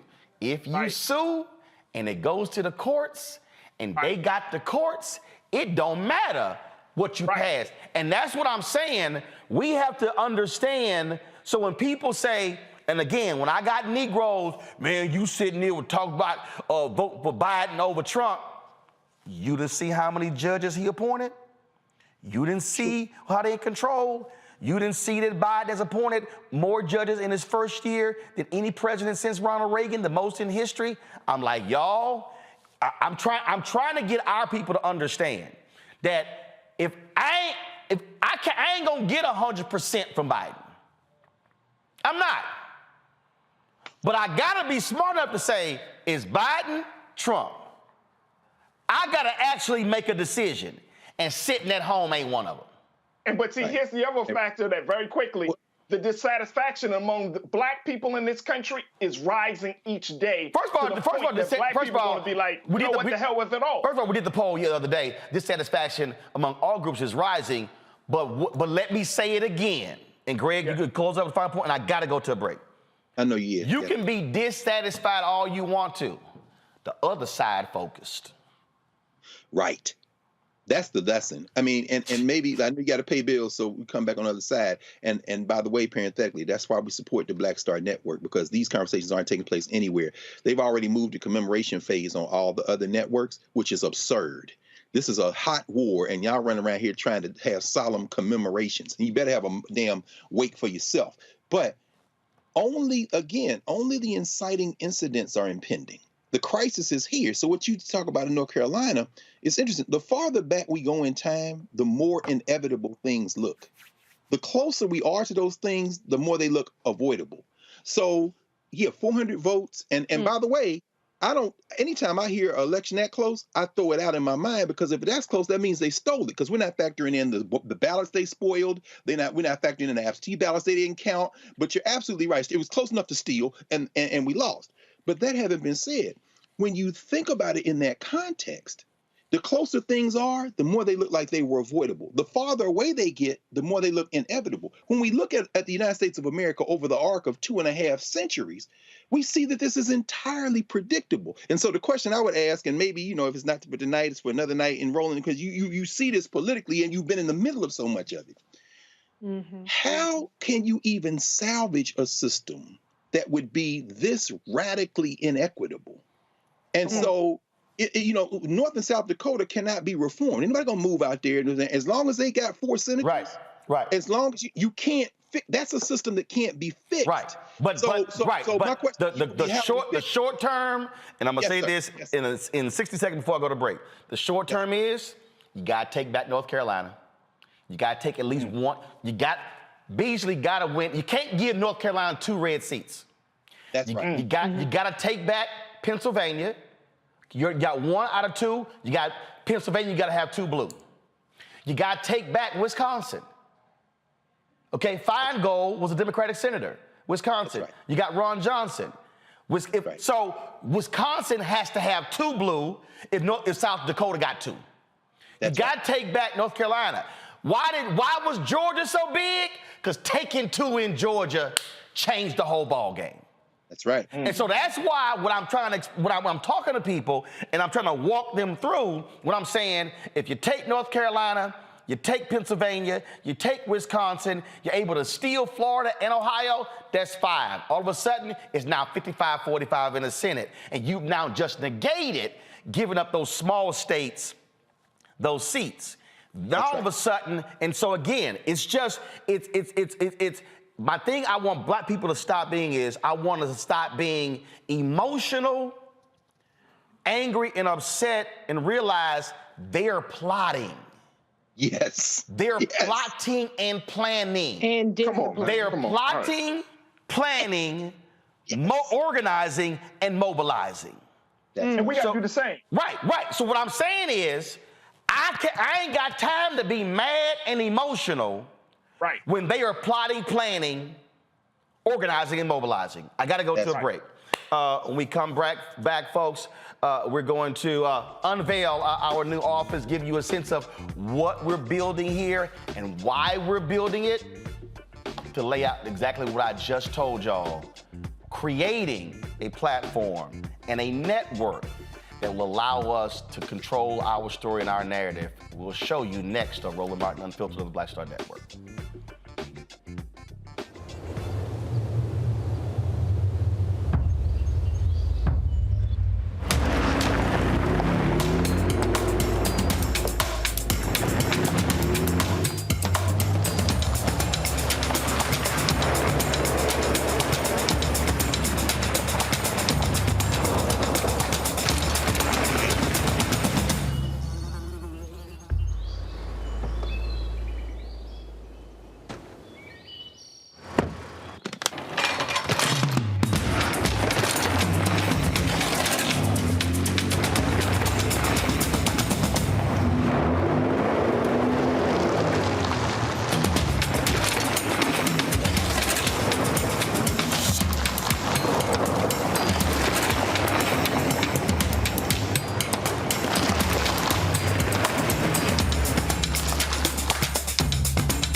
I knew the plane was going to crash. I'm trapped underwater in my seat. First thing that hits me is all the negative stuff that comes up, all the skeletons and all the things that you have dealt with, panic, fear, whatever, the negativity, because I knew that plane was going to crash. Before it happened? Before it happened. The whole process, when I was about to get on the plane, I had that.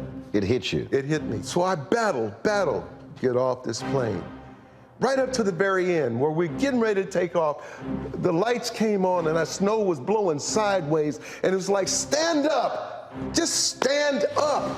They have to stop the plane and turn around if you just stand up. And I froze, and the plane took off, and it just rolled immediately to the side. I said, see? And then I saw this big flash out orange on the buildings over there.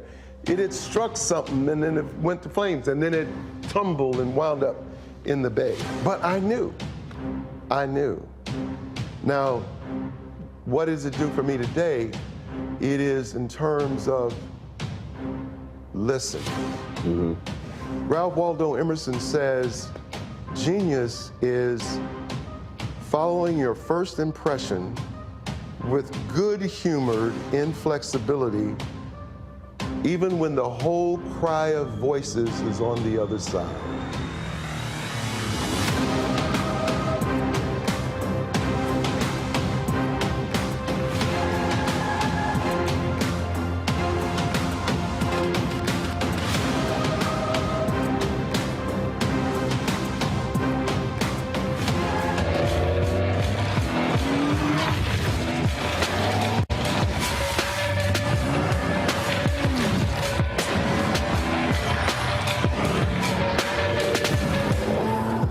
Time to be smart.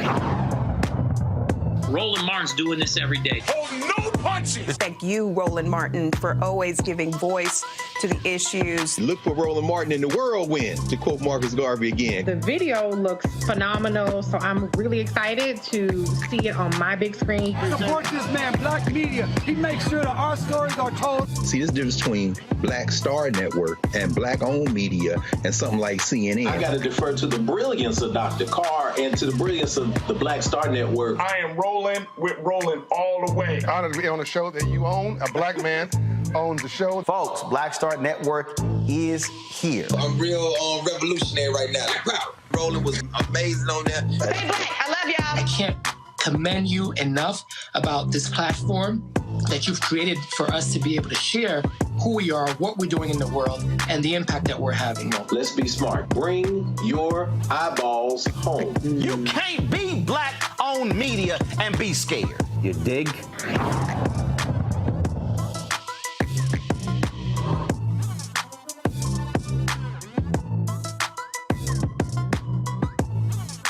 I'm Chrisette Michelle. Hi, I'm Chaley Rose, and you're watching Roland Martin Unfiltered.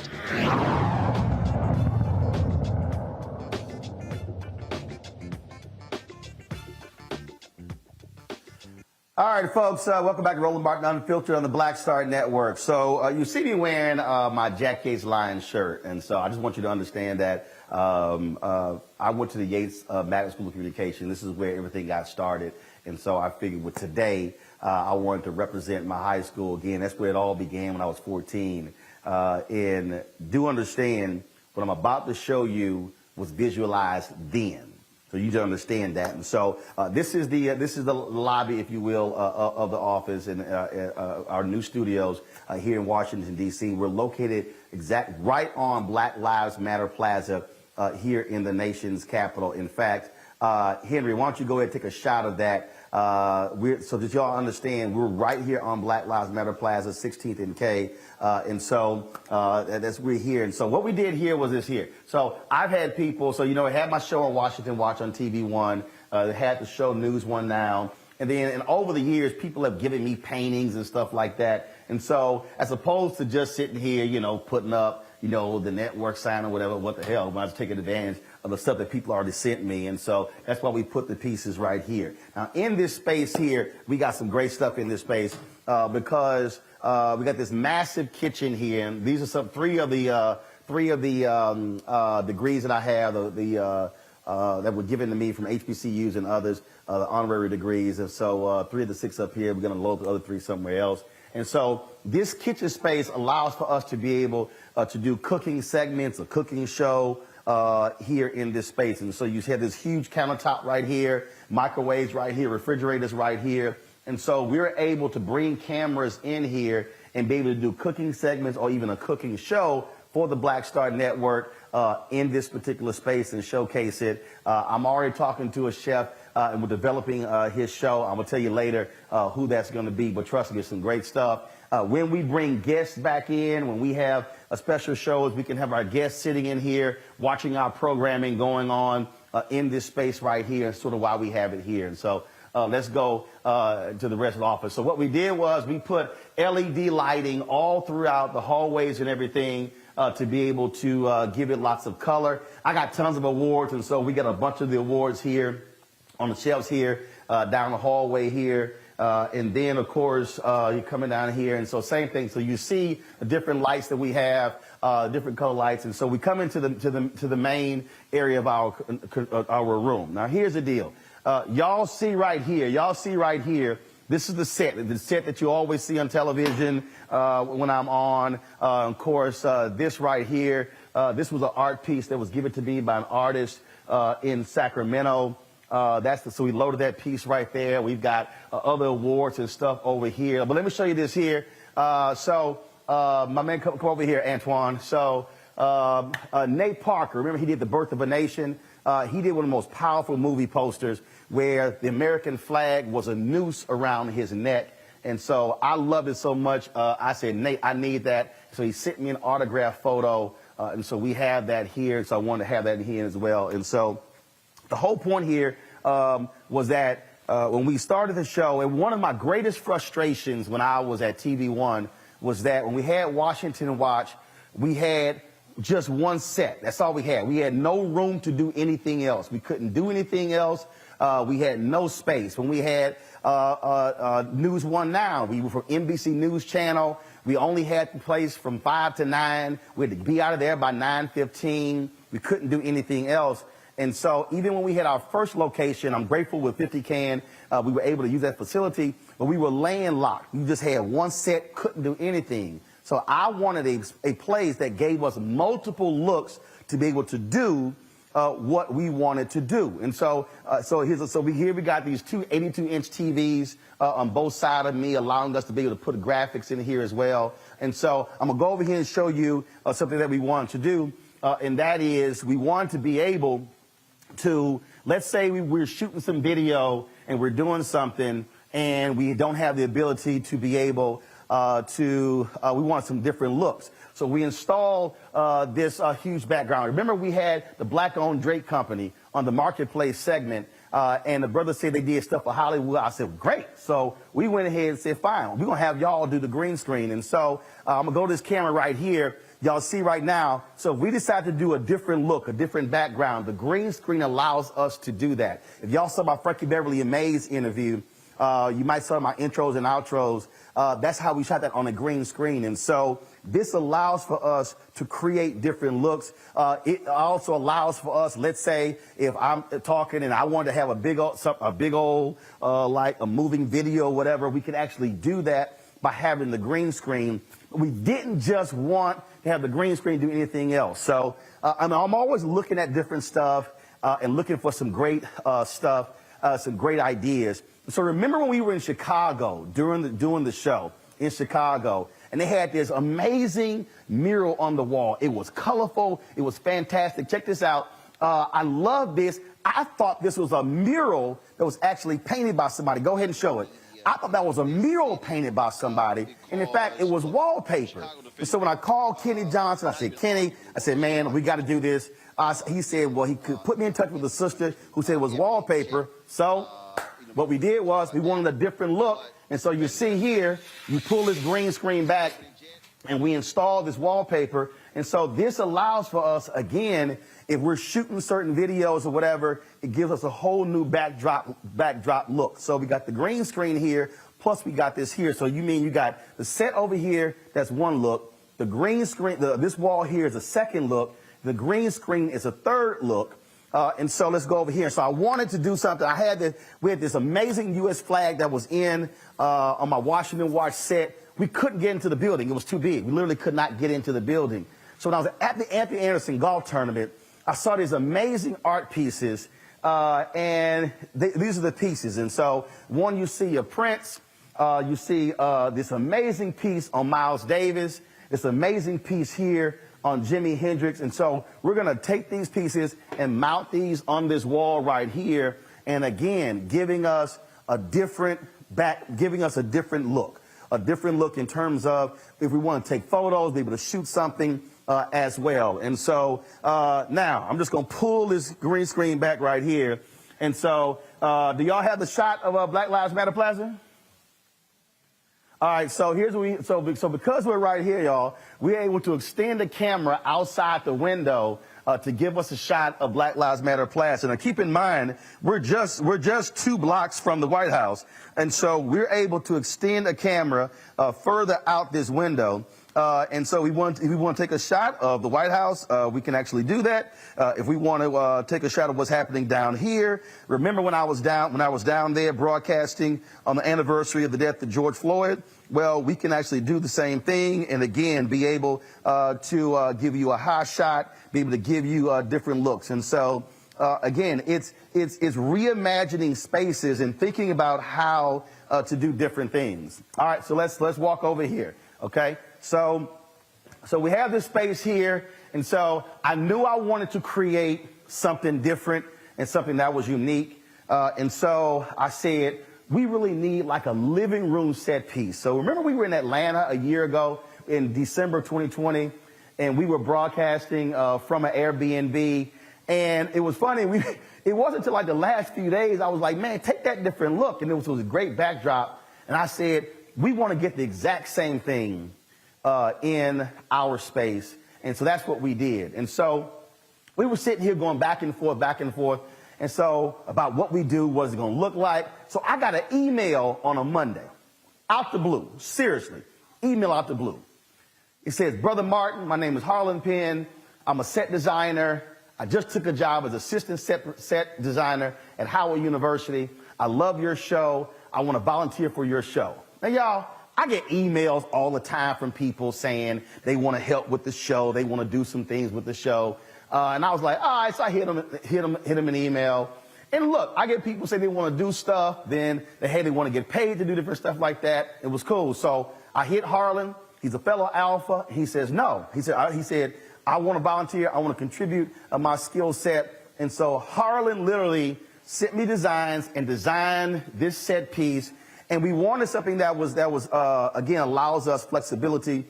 And so we put here this here, of course, this electric fireplace to give us that look. What this does is allows for us to have, we can do, a one-on-one interview with 2 chairs, but we're going to be putting a living room set here. So when we are back, we have people in studio.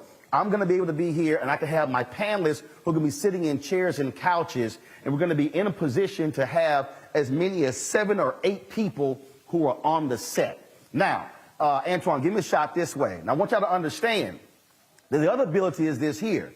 We move that news desk back. I can fit 50 to 60 chairs in here for a studio audience.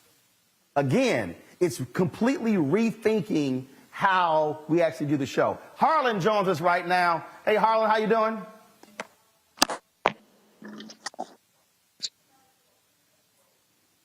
I can't hear you, Harlan.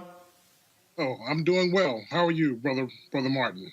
Doing great. And so the set piece, man, looks great. And so just tell folks just what was going through your mind when you decided to put this thing together. Well, I thought about what you wanted to achieve. I thought about the space there and just how to achieve that. With low ceilings and things of that nature, there were some challenges, and I just pretty much collaborated our ideas, and this is what we came up with. And again, you just sent me an email out the blue and said you were starting teaching at Howard University. Yep. I knew I would be in the area. I followed your show for many years, and I just wanted to branch out. I was new in the community there in D.C., so I said, let me just email my brother and let's see what happens. Well, Fred, I appreciate you sending that email. Man, it's a phenomenal look, a phenomenal piece. And again, once we get the furniture in here, it's going to give us an opportunity to do some different things. And folks, just so y'all know, again, it's a bunch of my awards here. Remember, I was at the YouTube Black conference. They gave us these Air Force Ones, and they wanted to design them, and so I had them do them as Roland Martin Unfiltered, these shoes here. My man Colin Kaepernick sent me those special edition Colin Kaepernick shoes. That's what these are. These are some Nike Black History Month shoes. That's when the Grambling won the 2016 national championship. That was signed by the team, and so we put the awards up here, and so again, it looks great. And so, Harlan, great job, man. I appreciate you helping us. Is Dominique there? All right, so I was looking for different art pieces, y'all, and I wanted something that was interesting, that had color, and all of a sudden I see this piece on James Baldwin, and I was like, oh my God, that's awesome. And so I hit this sister up, and she had done this, and I was like, it was just phenomenal. And so I hit her up. I said, hey, I want this for our new studio. And so what we did was we actually got this piece right here. I loved it because I love that the cigarette, but I love the smirk on James Baldwin's face, like, yeah, I just got in your ass. Dominique, how you doing? I'm doing good, and you? All right, so Dominique, you're from San Francisco, right? No, I'm from Pomona. Pomona, okay, that's Pomona, where you're California. Yeah, well, got it. And so, I was born and raised in. You too. Sorry. Go ahead. I was born and raised in Pomona, and then I'm based in Jurupa Valley now. So tell us about how you did this. You did this with paint and markers on canvas? It wasn't on canvas. I ended up making that a print onto canvas, but the original was done with alcohol markers and acrylic paint. Gotcha. And again, I saw it. And so you print these on canvas, and you've been selling these as well. And so was this a photo of Baldwin, or was this your own creation? It was a reference photo that I had found. It was just in black and white, so I decided to put it in color. Well, it is phenomenal. I love it because the colors absolutely pop, and it just jumps out. And so that's why I wanted it to be a part of our new set. And so I appreciate it. Thank you so much. All right, thanks a bunch. All right, so I'm gonna come back over here because so Ange is not here, and Sophie.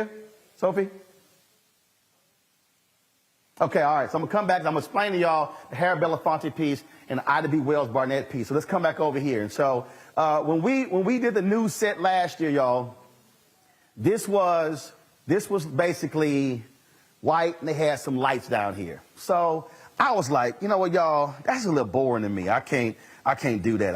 I need some color. So we were headed. It was February. It was 1 o'clock in the morning. I was driving to Walmart because I needed some thermals. We were going to New Orleans. We were going to Chicago for the NBA All-Star game. And I just called my man Leroy Campbell and I said, Leroy, I got an idea. I don't know what you got. I don't know what could work, but I would love to put one of your art pieces on the set for some color, and I was also promote you as well. And so Leroy said, I got an idea. So he printed this out on canvas and then sent it to me. And as you see, it's Remember to Vote, multiple generations of African Americans. Artist Leroy Campbell joins us right now. What's up, man? What's up, big dog? How you doing, baby? Happy New Year and all that stuff, man. All good. So tell us about this piece. You know, like always, Roland, we've always been about the salvation of our people and the unity. And we've used every aspect of, our lives from all the systems, to challenge these systems to move our needle forward. So just prior to the election year, this piece meant that we were going to come together as a collective and use what we've always done as a collective to help, move forward. Because I always believe that the salvation of our people will always be about our unity. And so we've used various parts of ourselves in terms of the voting, in terms of the media, all of that has to play a role in helping us to achieve some semblance of salvation. So I want to congratulate you, because being an independent Black media is one of those accomplishments that we need to show that when we have our own and when we take charge of doing what we need to do for ourselves, we could accomplish so much. As a result, we now have, Biden and Harris. So this is an example of what we can do when we work as a collective, and you having your own media is a perfect example of why the collective is important, and the voting played a good part of that, and I wanted that piece to represent that intergenerational connection. Everybody participating, in all facets of life, nothing left, all hands on deck, and that's what this piece represents. And you called me 3 o'clock in the morning, Roland, in Atlanta, and I was sleeping when you called me about that. Nah, it was 1 o'clock in the morning. It wasn't 3 o'clock in the morning. It was 1 o'clock. Calm down, but you up. You up. But that's all right. When you all call, right, Leroy, you, brother. Y'all know I got several Leroy Campbell pieces in my house. And Leroy, give everybody the website to go to. Yeah, for all y'all, want you to go to Leroy Campbell Originals with an S.com to see more work, and look forward to the book that I'm writing, the memoir called Rich History, Love Story, and look for the series that I'm working on called Thriving Community. So go to Leroy Campbell Originals.com. And thank you, Roland, for being an avid supporter and collector for the Black art community. All right, Leroy, I appreciate it, man. Thanks a lot. Thank you. All right, y'all, I'm not done. I'm going to go to a break. I'm going to show you our control room. I'm going to show you these other murals that are in the office. I'm explaining to you how that came about. You're watching Roland Martin Unfiltered right here on the Black Star Network.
Ain't just about hurting Black folk. Right. You got to deal with it. It's injustice. It's wrong.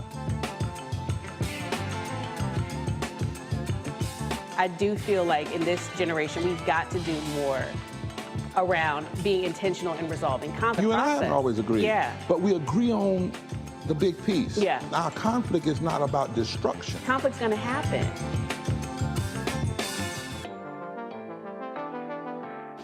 My name is Charlie Wilson. Hi, I'm Sally Richardson Whitfield. And I'm Dodger Whitfield. Hey, everybody, this is your man, Fred Hammond, and you're watching Roland Martin, my man, Unfiltered.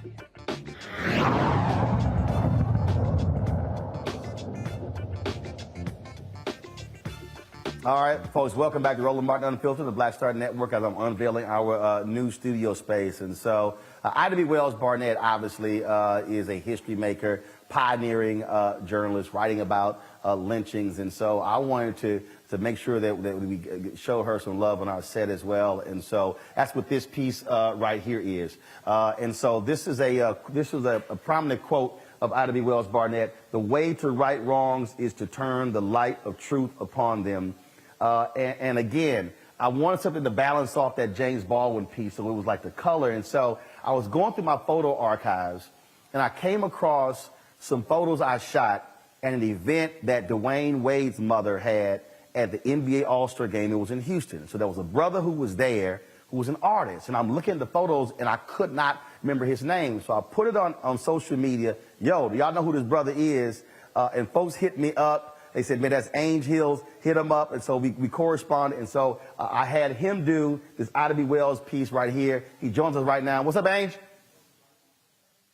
For having me. Congratulations on your new studio. Appreciate it, man. So tell us about how you do, because all your pieces have lots of color. They're very vivid. Yes, they do. It's a style actually that I created back in 2010, and you got a chance to see some of my pieces at Dwayne Wade's foundation, and I like using a lot of colors. It takes me a little bit, but once I'm done with it, I think everybody enjoys it. Well, absolutely, and so I mean the colors are fantastic. It really pops. She jumps out, and it does offer a great balance with the James Baldwin piece that Dominic did. It does. It sure does. And that was a really good selection that you picked for me. I got to do some research on her, and it's an amazing thing that she did for our culture. Well, man, look, I appreciate it. Tell folks where they can see more of your art. If you go to visualpaint.com, you can see more of my artwork, and you can also go to my social media handle, which is Visual Paint. Okay. All right. Ames, thanks a lot, man. You take care, and keep representing H-Town. Thank you so much, and God bless. All right. Thanks a bunch. Now, folks, remember, I told y'all when you support this show, we also you heard Leroy talk about the collective and supporting, again, African Americans and what we do. So, these are black artists here, Harlan Penn, Black Hollywood set designer. And so I wanted to make sure that when we're spending our money, we're spending it with folks who oftentimes don't get the shot to do this. And so Zimbabwe Pool did some work for us when we first did our studio for our lighting. And so we worked with him on here. So Zimbabwe, tell us about what we had in this space to erect this type of lighting, because normally you prefer much higher ceilings and things along those lines. Absolutely. So basically, we made sure that we ordered some lights that basically accommodated your ceiling heights. So instead of getting some long, bulky kind of things, we found a company down in Texas. Is it Dallas? Yep, Dallas, that made these long kind of lights, and we saw that they had them up in different places that had these short ceilings. So that's how we came up with that. And then also, I wanted to make sure that we had color, and so so our use of the LED lighting. Oh yeah, the LED lighting. This was one of your ideas. So we just came and implemented what you projected to us, and it worked out perfectly. It worked out perfectly. And obviously, so this is also the center set. And so if I wanted to do some interviews here, folks, you see that large monitor there. That monitor there shows me all the preview monitor, everything. I can turn that around. If I want to do some interviews with some people, we can actually do it with that particular monitor. And so part of the deal, which is also different, taking one big room like this and literally having to light 1, 2, 3, 4 different areas. Oh, you create challenges. But that's what I do. That's what we're here to step up to the plate and make those visions come to fruition. All right. Tell folks the name of your lighting company. My company is called The Resource Pool LLC. It's 100% black owned, and we're actually a video production company. We do permanent installs, temporary installs.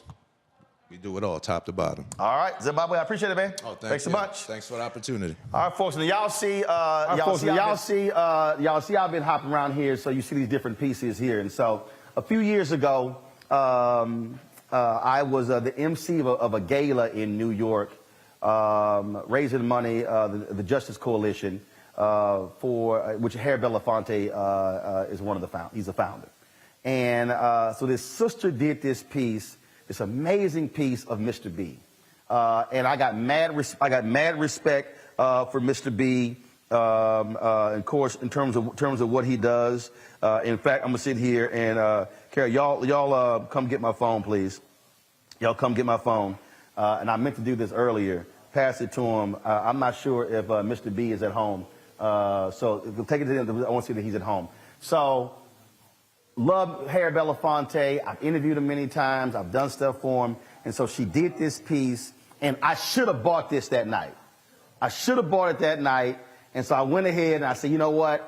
I'm going to put him on here. And so Sophia Dawson is the artist. She did this particular piece. And then that's what we have here, the centerpiece right here. And so, Sophia, how you doing?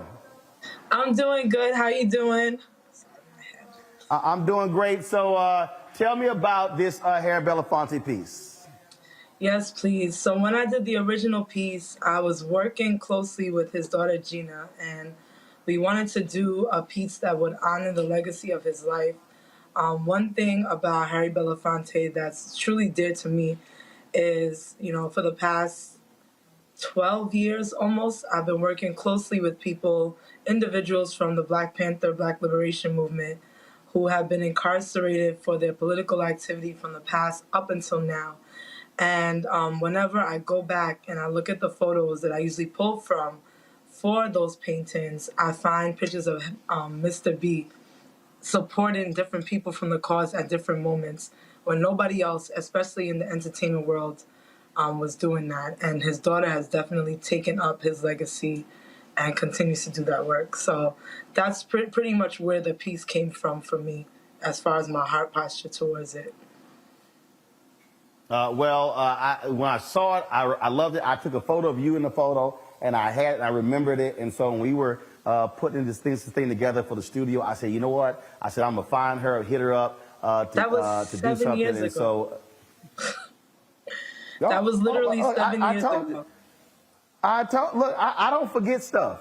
I don't forget stuff. And I couldn't remember your name, so I sent Tamika Mallory and Carmen Perez a text saying, yo, who was the sister that did the piece on Harry Belafonte? They sent me information, and that's how we connected to commission this piece on Mr. B. So I appreciate it. Great job. Thank you so much for thinking of me and remembering me. God bless you abundantly. I appreciate it. Thanks a bunch. So, folks, and so here's the deal here. So I wanted to give Mr. B a shout. Just let him know how we're paying homage to him, in our studio here. And so I'm gonna go in here right now. So this is our control room, folks.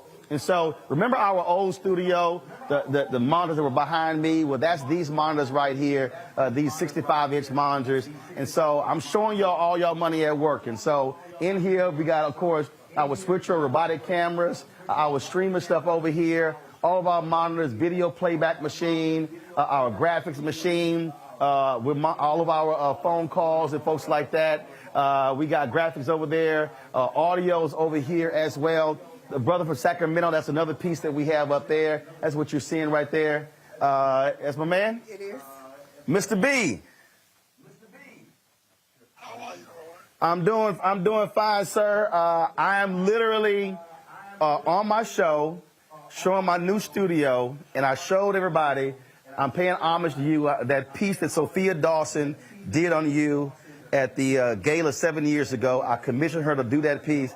So a photo of you, an art piece of you, is literally above my fireplace in my show studio because I love and respect you so much, and I wanted to have that in here. Right. And so I told Gina, I said, look, we're gonna respect my man. I said, and always talk about him and work that he does. And so I just want you to know that, and that we love all that you've done and appreciate your hard work. Thank you very much, Roland. Well, I hope all is well with you, my brother. Tell the wife I said hello, and hopefully we can see each other soon. You doing good? Yeah, I feel good. All right then. Well, Mr. B, you be well, my brother. You take care. Take care. Bye. So, folks, so here you got, again, everything is run through here. Our control room, all of our phone calls and things along those lines, our videos. And we're adding a new feature. We're going to start taking phone calls, have a call in for you to be able to comment on different subjects and topics and things along those lines. That's what we're working on right now. And so we're going to be debuting that this week. Only the folks who are fan club members are going to be able to call in. That's for the first month. Hey, it's called benefits. So that's how we're working at. And so we're working at right now. So I'm going to go back out here. So let me tell you something. So I was sitting in here. I was sitting in this office. I was sitting in here. Carol and I were talking. And set was being built. Lights are being installed. We're in here. So I'm looking out over here. And I'm seeing these walls. And I'm like, okay, what can we put up in these offices? And I wanted this space to be very much like, you know, like an art gallery type, okay? So it hit me, I said, yo, we can put up murals on these offices, on every single one of these office walls. So then I started thinking about different type of murals that we can put up on these walls. And so let me go show you what we did. And so again, stuff just pops in my head, and that's what happened. And so what we did was we came in here, and so this mural here is a mural of the First Amendment. Congress shall make no law respecting an establishment of religion. So boom, that's right there, the First Amendment. So we printed that out. It's on a cotton fabric that's printing out that particular mural right there. And so we're gonna come on down here. And so this here is the nation's first black newspaper, Freedom's Journal. That was created, y'all hear me talk all the time, the comment, we wish to plead our own cause, too long have others spoken for us. That was, of course, March 16, 1827. So that's one of the murals that we wanted to be able to have on the wall in this office here. And so we go to this office here, and you see we have Black Lives Matter that is on that particular wall right there. This was the first mural, Black Star Network, curated by Roland Martin. So that's one of our murals right there. Y'all know how I feel about black-owned media. Y'all can tell this is my office. We still putting stuff up. Here's some Tiger Woods photos that I shot. And so I wanted to pay homage to black-owned media. So we put together this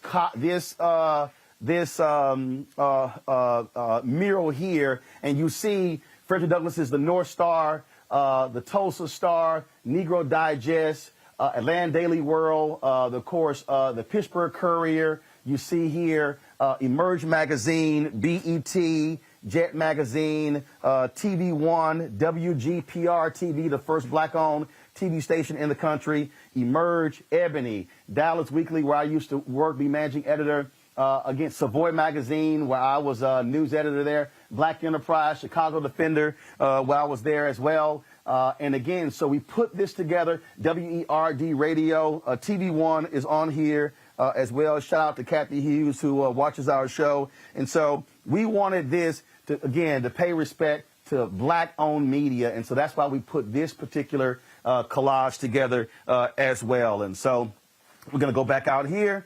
Let's see here. We got two more murals to actually show you. And so in this office here, that's our equipment room, all our gear.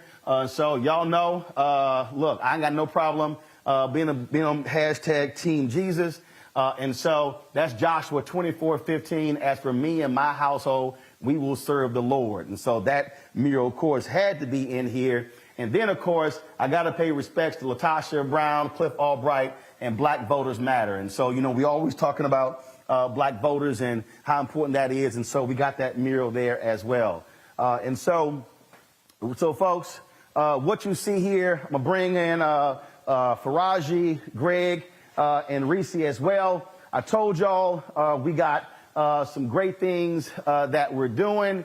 And so in the next month, we already have Rolling with Roland, the 1-hour interview show that you see on. We got Richard Lawson, the interview we launched last night. We're showing that particular interview. My wife, Reverend Dr. Jackie Hood Martin, is going to be having a weekly show called Fulfill, the Art and Joy of Balanced Living. We're going to be doing that show. My man Greg Carr is going to be doing a show, a weekly show on the Black Star Network called The Black Table. He's going to be doing that. Faraji Muhammad is going to have a daily show that's going to be Faraji For the Culture with Faraji Muhammad. And so I'm going to announce the other shows a little bit later. But I need y'all to understand the whole point here was for us, when you're talking about building a house, you cannot have a great house unless you have a fantastic foundation. You can have the most gorgeous design house. You can have great furniture, all that sort of stuff in your house. But here's the problem. If the foundation is jacked up, the house can be condemned because of a bad foundation.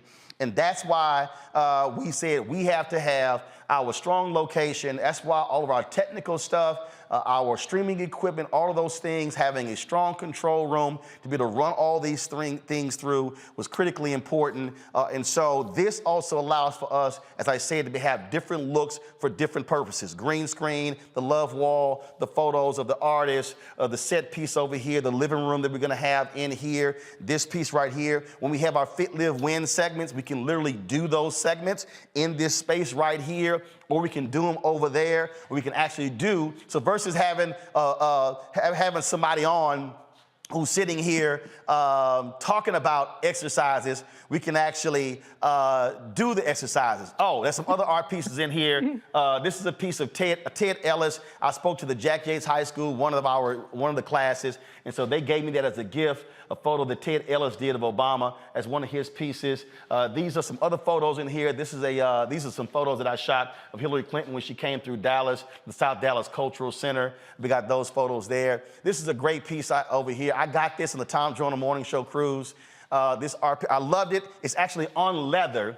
And what's cool though is you can turn it, you can have it vertical and you see the piece here, but then if I turn it horizontal, you see the additional faces here. And so I just love the color and I said we gotta do that. And then we put some other stuff up in here. When the Urban League honored me, they put together this whole collage of my career. And so we have, which literally all the places I've worked and different achievements. That's the St. Louis area Urban League. And so that's what we have there. And so, again, the thing here, Greg, Reese, and Faraji, the whole point was to be able to take one space, to be able to do multiple things at one time in order to be able to maximize the space, maximize our resources, and be able to do, not just have sort of one look.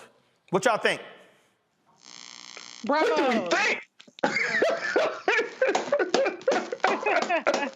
Congratulations, fellas, Dr. Carr and Faraji. Breaking news, at least from as far as what I know. So maybe y'all have me on the show. Oh, look, you know you could be on all the shows, Reese. Yeah, you know what I'm saying? I just assume, you know, I'm waiting for that breaking news. I was like, wow, Roland, that was, man. And then everybody, when you said that going into the control center and you said, this is where y'all's money is going. This is, people have to understand, this is, I mean, you didn't have this kind of flexibility at TV One. You've never had it anywhere. No, we didn't. No, we tried to, I mean, I can tell you there were talks about us creating our own studio. I wanted to do it, my executive producer wanted to do it. You know, the decision was made not to do it. We knew the severe limitations we had. So here's the deal. If we wanted to do a one-on-one interview with somebody when I was at TV One, we had to go somewhere else to do it. We now can actually do it in this space. In fact, there's somebody doing a documentary on the Harry Belafonte, and they hit up my assistant. They said, well, they want to do the interview. I said, they can say, can we do it at your office? Yeah, we're going to do it right here in front of the Harry Belafonte piece. And so we can do one-on-one interviews in here. We can do multiple interviews in here. Again, we can create, once we pass, you know, whatever we're dealing with COVID, we can have a studio audience in here. So that was the whole point. Being able to, and so the vision was, and I'm telling you, every place that we looked, I walked into places, I'm like, that's not it. They had too many walls or whatever. I said, all I need is one big ass room. I said, just give me one big room and I'm gonna figure everything else out. And the benefit for us here was having all these offices with the glass walls. And then my whole deal was, I'm telling you, the moment we walked in here, the first thing I said was, I'm putting LED lighting in here and I'm gonna use the offices as part of the set. So the whole idea here, because like when you talk about television, they always like, because like even when they're like, well, do we show the control room? Yes, that's shot, that's gonna be, the control room is gonna be in the background. So the idea was to create a space that was sort of like this celebration of Black art, that also, everything is all incorporated and we can all have all the different looks and stuff like that. And so that's really what it was about. Man, brother, people, you know what I was thinking, looking at the work by Brother Hills and the young sister Sophia Dawson, who all those websites, Leroy Campbell, my colleague Harlan Penn, everything in there. And I know you did that with none of this in mind, But I'm sure there are people watching saying, "Oh, I need that on a hoodie," or "I need that in my house." Mm-hmm. You might have to monetize. Look, that Black media collage I'm thinking to myself, bruh, we gotta shit. And everything in there is 100% black. Everybody giving smoke. Oh, yeah. Yeah, the music pieces. It was a white artist in L.A. They were just too powerful. I said, got to get them. But everything else. Yeah. And here's the deal. Shout out to Blakon Media. They actually did our control room, a black-owned engineering firm out of Atlanta. And so that was a point that I was trying to explain to folks that I want y'all to understand. So lighting company, African-American owned. Drake company, African-American owned. A set designer, African-American. Artist, African-American. Again, that was the whole point, using our resources to also work with other black-owned businesses to give them a shot where other media companies would never give them an opportunity to do something along these lines. And so that was the whole point of us creating it. And so again, we started this show September 4th, 2018, building the platform, building the show, taking our time. We started with 157,000 YouTube subscribers. Today, right now, it's almost 820,000. And so that's how we've been able to grow it. And so when we've been trying to get here, 819,361. We've had, when it came to our with Black Star Network, I think we've surpassed 25,000 downloads. Again, we're being very methodical about that. Here's the other deal. I was reading the story today, y'all. The Athletic, they do about $50 million in revenue. They valued themselves at 500. They just got bought by the New York Times for $500 million. They said they're going to be profitable in 2023. I want all y'all to know, we've been profitable since our first year and a half.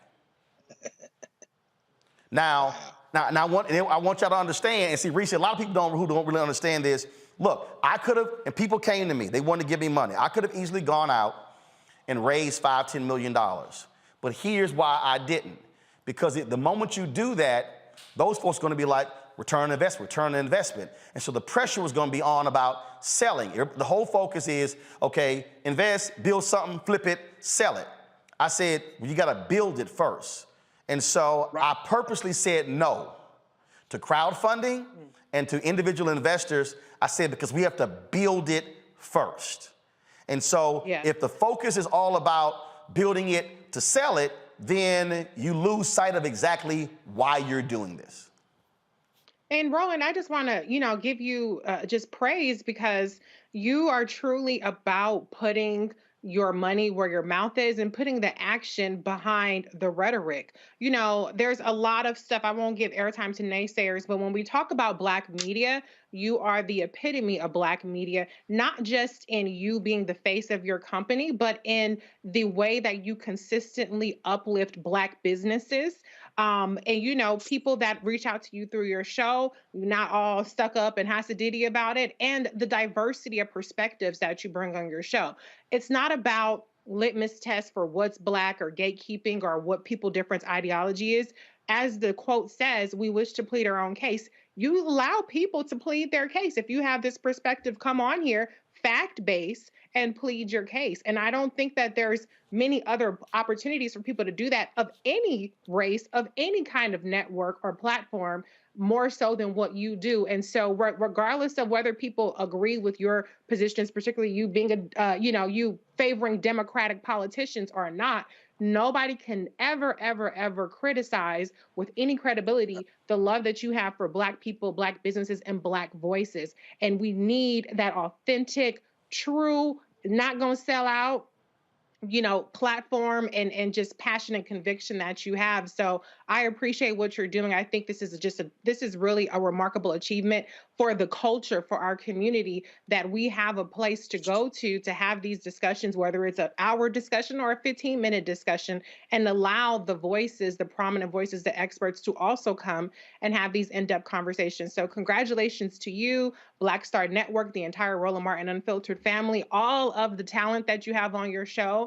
And to the people that support it, because this really is a people-powered movement. It's not a troll-powered movement. It's not a get clicks and whatever's going to go viral type of movement. This is a genuine people-powered movement, and the people that watch this show and that power it care. They care about what you have to say. They care about what we all have to say, and they care about our community. And so that really speaks more volume. And this is just a perfect way that we can visually see the way that our community can do for ourselves and care for ourselves and tell our own stories. You're absolutely right, and it's so funny you talk about trolls. Somebody was talking in the YouTube chat. I see a photo of Hillary Clinton. First of all, I actually shot that photo. It's a great damn photo. And so I have other pieces that I've actually shot. Y'all don't realize I've been shooting photos since I was in the 9th grade. I wasn't just, I told you I went to the School of Communications. I did TV, radio, newspaper photography. I did all of that, so bro got skills.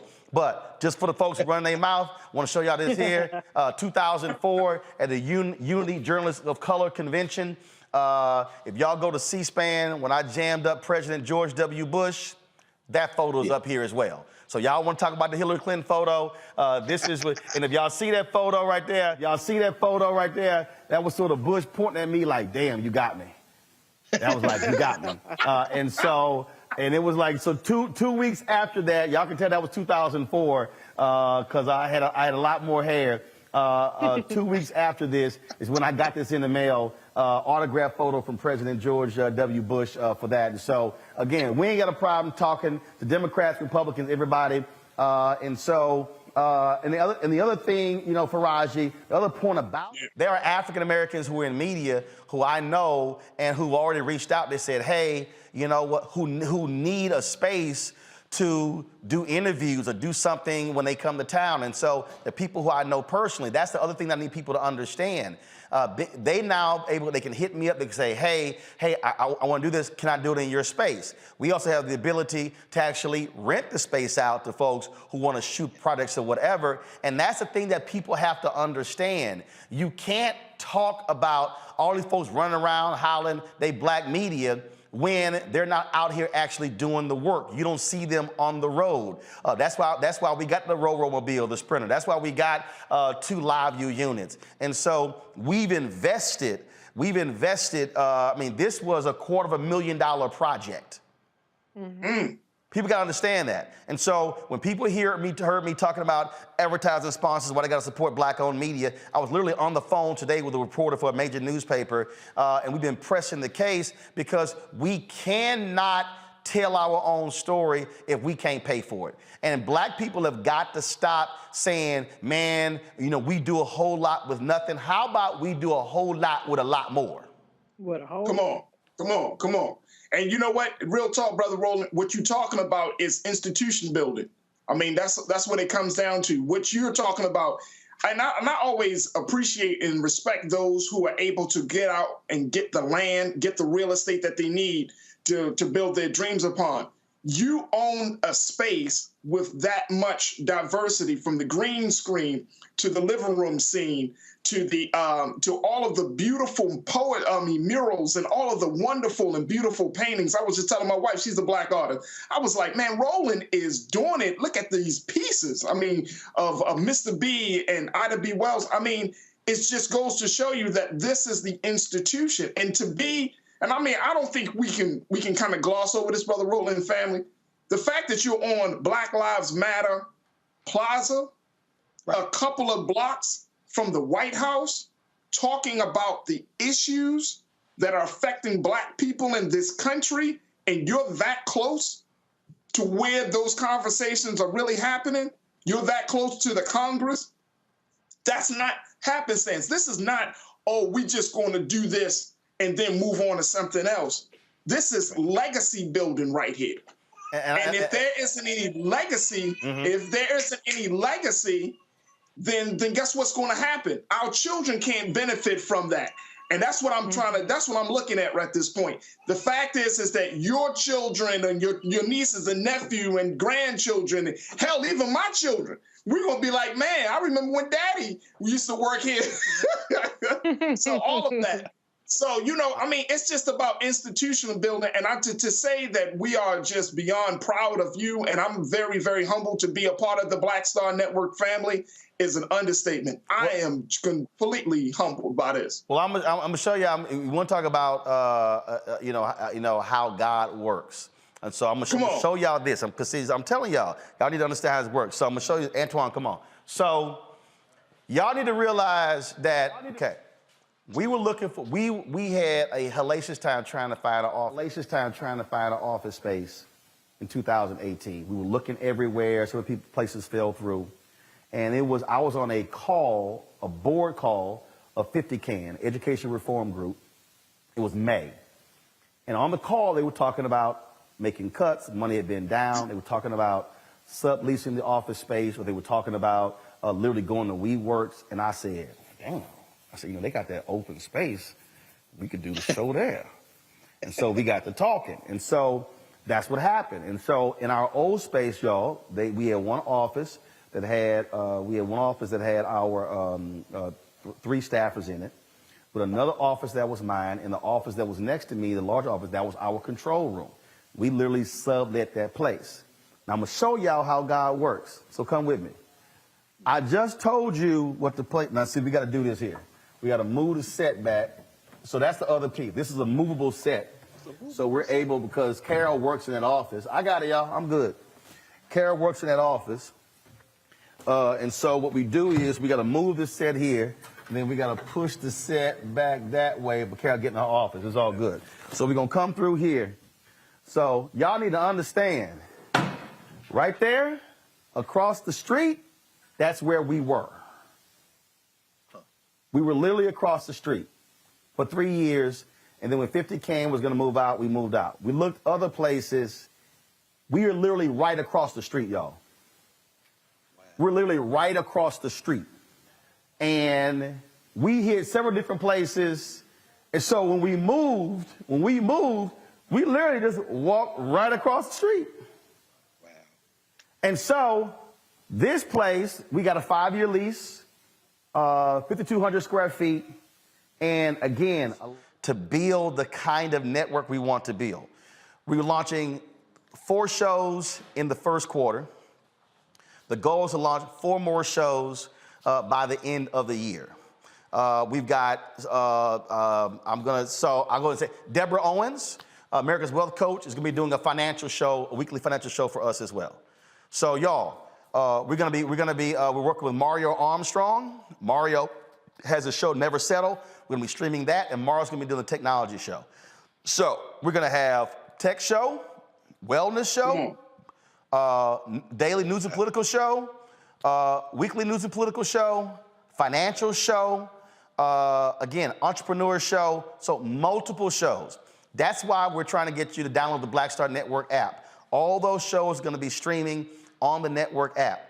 What we're also working on right now that I'll have done by the end of this quarter, we'll have our streaming network where we'll be up for a 24-hour streaming network, taking those shows plus content that we already have, and then streaming that 24 hours a day. And so that way, when you turn on your Samsung TV, we're going to be trying to get on their grid as well. So when you look at all those digital channels, boom, we want to have one of those channels as well. That is the vision. But we could not do any of that. You had to methodically put things in place to actually do that. And so that's why when I was trying to get people to understand about giving, look, I'm trying to tell y'all, members, our folks were sending in checks. They were donating via Cash App, Venmo, Zelle, PayPal. But there's a bunch of our folks can't trust none of that. They were sending in an average of 30 checks. And I know some of y'all mad because I'm not giving y'all the address. I did that for a reason. I'm gonna give the address out soon. But again, that is allowed for us to do what we do. What you're seeing, Antoine, show this here. What you're seeing right here, folks, these are robotic cameras. These are the cameras that we had in the old studio. We upgraded to these cameras right here, and these cameras right here are upgraded to 4K. And so we've got, so just again, I want y'all to understand where your money is going. We've got 10 robotic cameras in this place. So we've got 2 robotic cameras over here. We've got 5 robotic cameras over here. We've got 3 robotic cameras over there. And then of course, we have the option with the handheld right here. And so I'm just gonna come over here, just so y'all to understand, because again, that's our second equipment room. When you talk about our additional tripods and speakers and cameras and light stands, that's all that stuff right here. This is the same thing right here, okay? Our microphones, you look at all of our stuff right here. You look at our director's chairs. You look at our 10 by 10 and 10 by 15 tent. And you look at all of this sort of stuff. This is all about us being able to do what we do when we go on the road. So when we hit the road, we literally are setting up the same way NBC, CBS, and ABC, but we're faster, we're portable, and ain't nobody, let me say it again, there ain't nobody else, Greg Carr laughing, we talk about it all the time, ain't nobody else in black-owned media doing what we doing. Nobody. Come on. Nobody. Come on. I mean, somebody, it's a famous man once said, you can't be black media and be paid. You gotta remember who.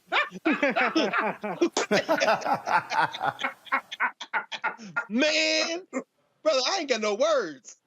Is there any, there's nobody in the world. I mean, I'm thinking, this is worldwide, man. And it's all black. You can't be canceled. They can't scare you with no contract. They can't worry about moving your time slot. You are the time slot. Boy, and I need people to understand. That's why that mural is so important. Y'all hear me quote it all the time.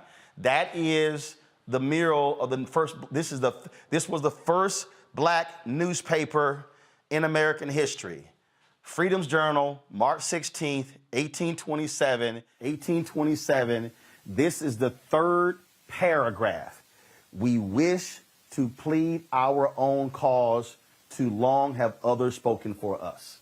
That is the motto of the black press. I run 3 black newspapers, and so that's what we do here, and it's getting our people to understand why we also have to support, we have to give, we have to. So that's why I say to people, look, and y'all think I'm joking, to some of y'all out there, when 20,000 of our fans, all right, we've had, I think, Keenan will tell me what the number is, he'll text it to me. I think we're at 35 or 40,000 donors. 35 or 40,000 donors we've had. And so we've had people give as little as $1. People give as much as $30,000. We had a hit me up. He said, man, I'm tired of y'all show buffering on YouTube. I heard about your OTT channel. He gave us $5,000 to launch Black Star Network, to have it built. And so that's what I need y'all to understand, why this stuff is important with what we're doing, because now we have the ability to travel, to cover our stories. And here's the most important thing. We don't have to ask anybody's permission. When Reverend Barber called me and said, we're gonna be protesting in Elizabeth City, we gassed up the Sprinter, got the driver, Anthony and I went down, and we live streamed down there. We partnered with Coca-Cola for the Celebration Bowl with a team of 8 folks down in Atlanta, broadcasting all that stuff for the week. That is a thing that I'm trying to get us to understand. I am not interested in asking MSNBC, I don't care how liberal they are, CNN, ABC, NBC, CBS, Fox News, New York Times, Washington Post, Vanity Fair. I'm not interested in asking and pleading with them to please cover us. Come on, come on. I have no interest in that. That's why that Black Owned Matters mural is up there. Yes, sir. This is doing the exact same thing that Robert Abbott did with the Chicago Defender, that Frederick Douglass did with the North Star, that Ida B. Wells Barnett did with her newspaper. I want y'all to understand, matter of fact, come on, Antoine, I just realized this here. Ida B. Wells Barnett's newspaper was burned down by white supremacists because, and there are no copies available of her newspaper. And I'm looking for it in here. Just so y'all know, we could not find a copy of her newspaper, but we made sure the name of her newspaper is on this wall, the Memphis Free Speech and Headlight.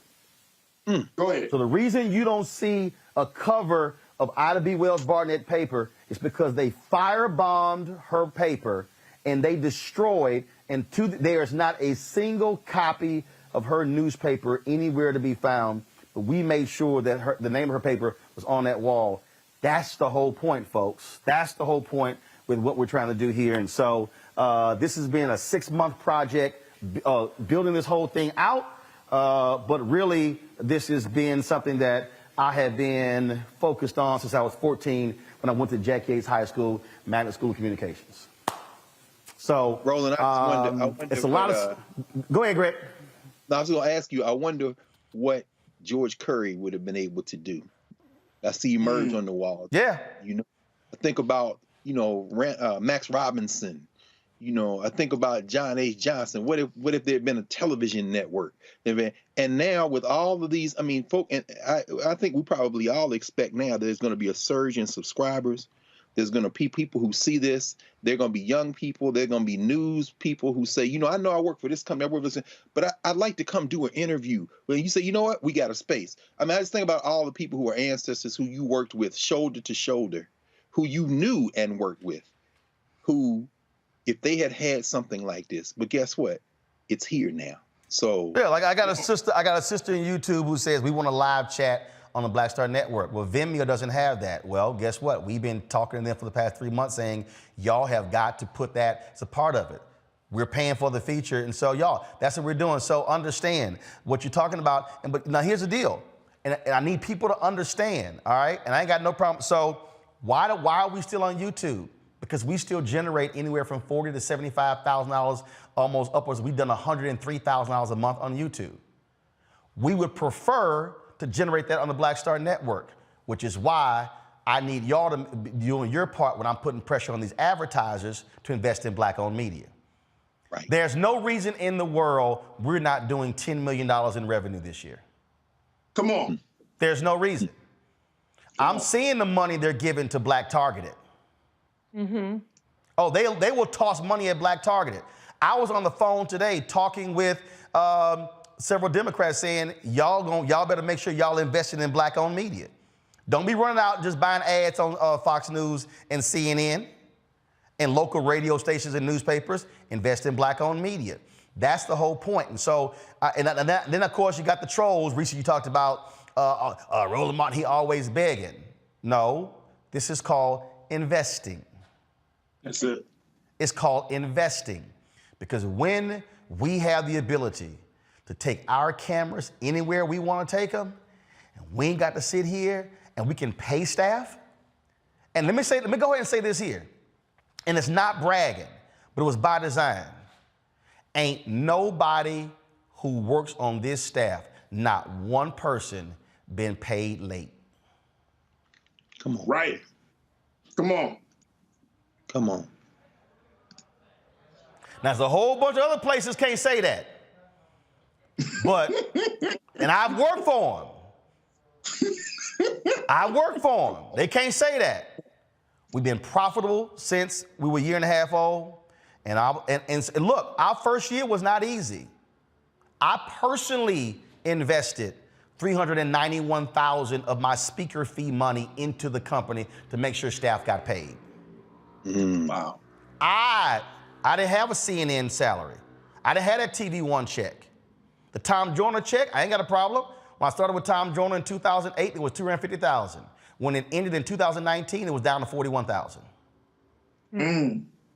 We started this September 4th, 2018. So what I need y'all to understand is our donors, they got us through. I told y'all in 2020, they gave $672,000. What we're talking about is building something that is sustainable, that is able to actually speak to our interests. And so that's what we're doing. And so I appreciate all of y'all been giving. If you give on YouTube, hey, that's great and wonderful. But remember, we only give 55% or 50. You give $1 to us on YouTube, we give 55 cents. Give to us direct so we can get all 100%. So go to Cash App, which is R Martin Unfiltered. Zelle is Roland@RolandSMartin.com. Roland@RolandMartinUnfiltered.com. Of course, Venmo is R Martin Unfiltered. PayPal is Venmo is RM Unfiltered. PayPal is R Martin Unfiltered. And so soon I'll have the address for y'all to start. Y'all can start sending checks again and your money orders. Again, I appreciate those who've done that. And so it's a whole lot that we're doing. And trust me, we're building something that's fantastic and amazing. And I can't wait to use. First of all, I hired a company who's been handling program development. And again, it's a perfect example. Y'all, I can't do it all. I literally hired a company to do program development to get these shows on the air. They've been shooting these shows, shooting pilots over the last 2 or 3 weeks. And again, we hope to begin to debut roll those shows out the 1st of February, and that's what our plan is, and so we're looking forward to that. So there's a whole lot of stuff that's happening. It's a lot more work to do, and so I hope y'all enjoy the new space. It's been, trust me, it has not been easy, but we have been we're trying to make it happen, and we want to thank all of y'all, every single one of y'all who's contributed, who's made this possible, everybody who has helped us, who's been working around the clock 7 days a week, getting this thing going. Shout out to our whole staff, whether you're talking about audio or video, tech, everybody, graphics, producers, bookers, freelancers, and everything, because look, you can't do it all by yourself. And trust me, every single day, it is about delivering a fantastic product for you. That's what our goal is. And trust me, there's some days, look, we're not happy. We want to do more, but we do the best that we can. But I told y'all and I promised y'all that I'm going to maximize. Look, my grandfather, I told y'all, I saw the Richard Lawson interview, how he had about 50 people at his house, and there were 2 chickens, and everybody had a piece of chicken in their gumbo bowl. So I know how to sit here and maximize $1. And so that's what we're gonna see. You laughing, Greg. Trust me. My grandmother had a catering business. My mama had a cake business. I got entrepreneurs in my family, so this ain't nothing new. And I gotta give a shout out to Houston Independent School District, Jack Yates High School, because again, Thelma Johnson was my radio teacher. Mary Waits was my television teacher. Ronald Miller was my radio teacher. And all this started there at JY, right there in Houston, Texas, in 3rd Ward. And so, y'all, we got some fantastic stuff for y'all. We got more great interviews coming up. I can't wait to y'all see those shows. And so please support us in what we do. Now, and all my haters, please keep hating. Please keep hating. Because every time you hate, you know what we do? We celebrate. Come on. Every time you hate, come on, we celebrate. Right. So we enjoy it. And haters, I hope y'all enjoy this too. Y'all, I'm gonna see y'all tomorrow, right here on Roland Martin Unfiltered on the Black Star Network. Holla!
Till's murder, we saw struggle for civil rights as something grown-ups did. I feel that the generations before us have offered a lot of instruction. Organizing is really one of the only things that gives me the sanity and makes me feel purposeful. When Emmett Till was murdered, yeah, that's what attracted our attention.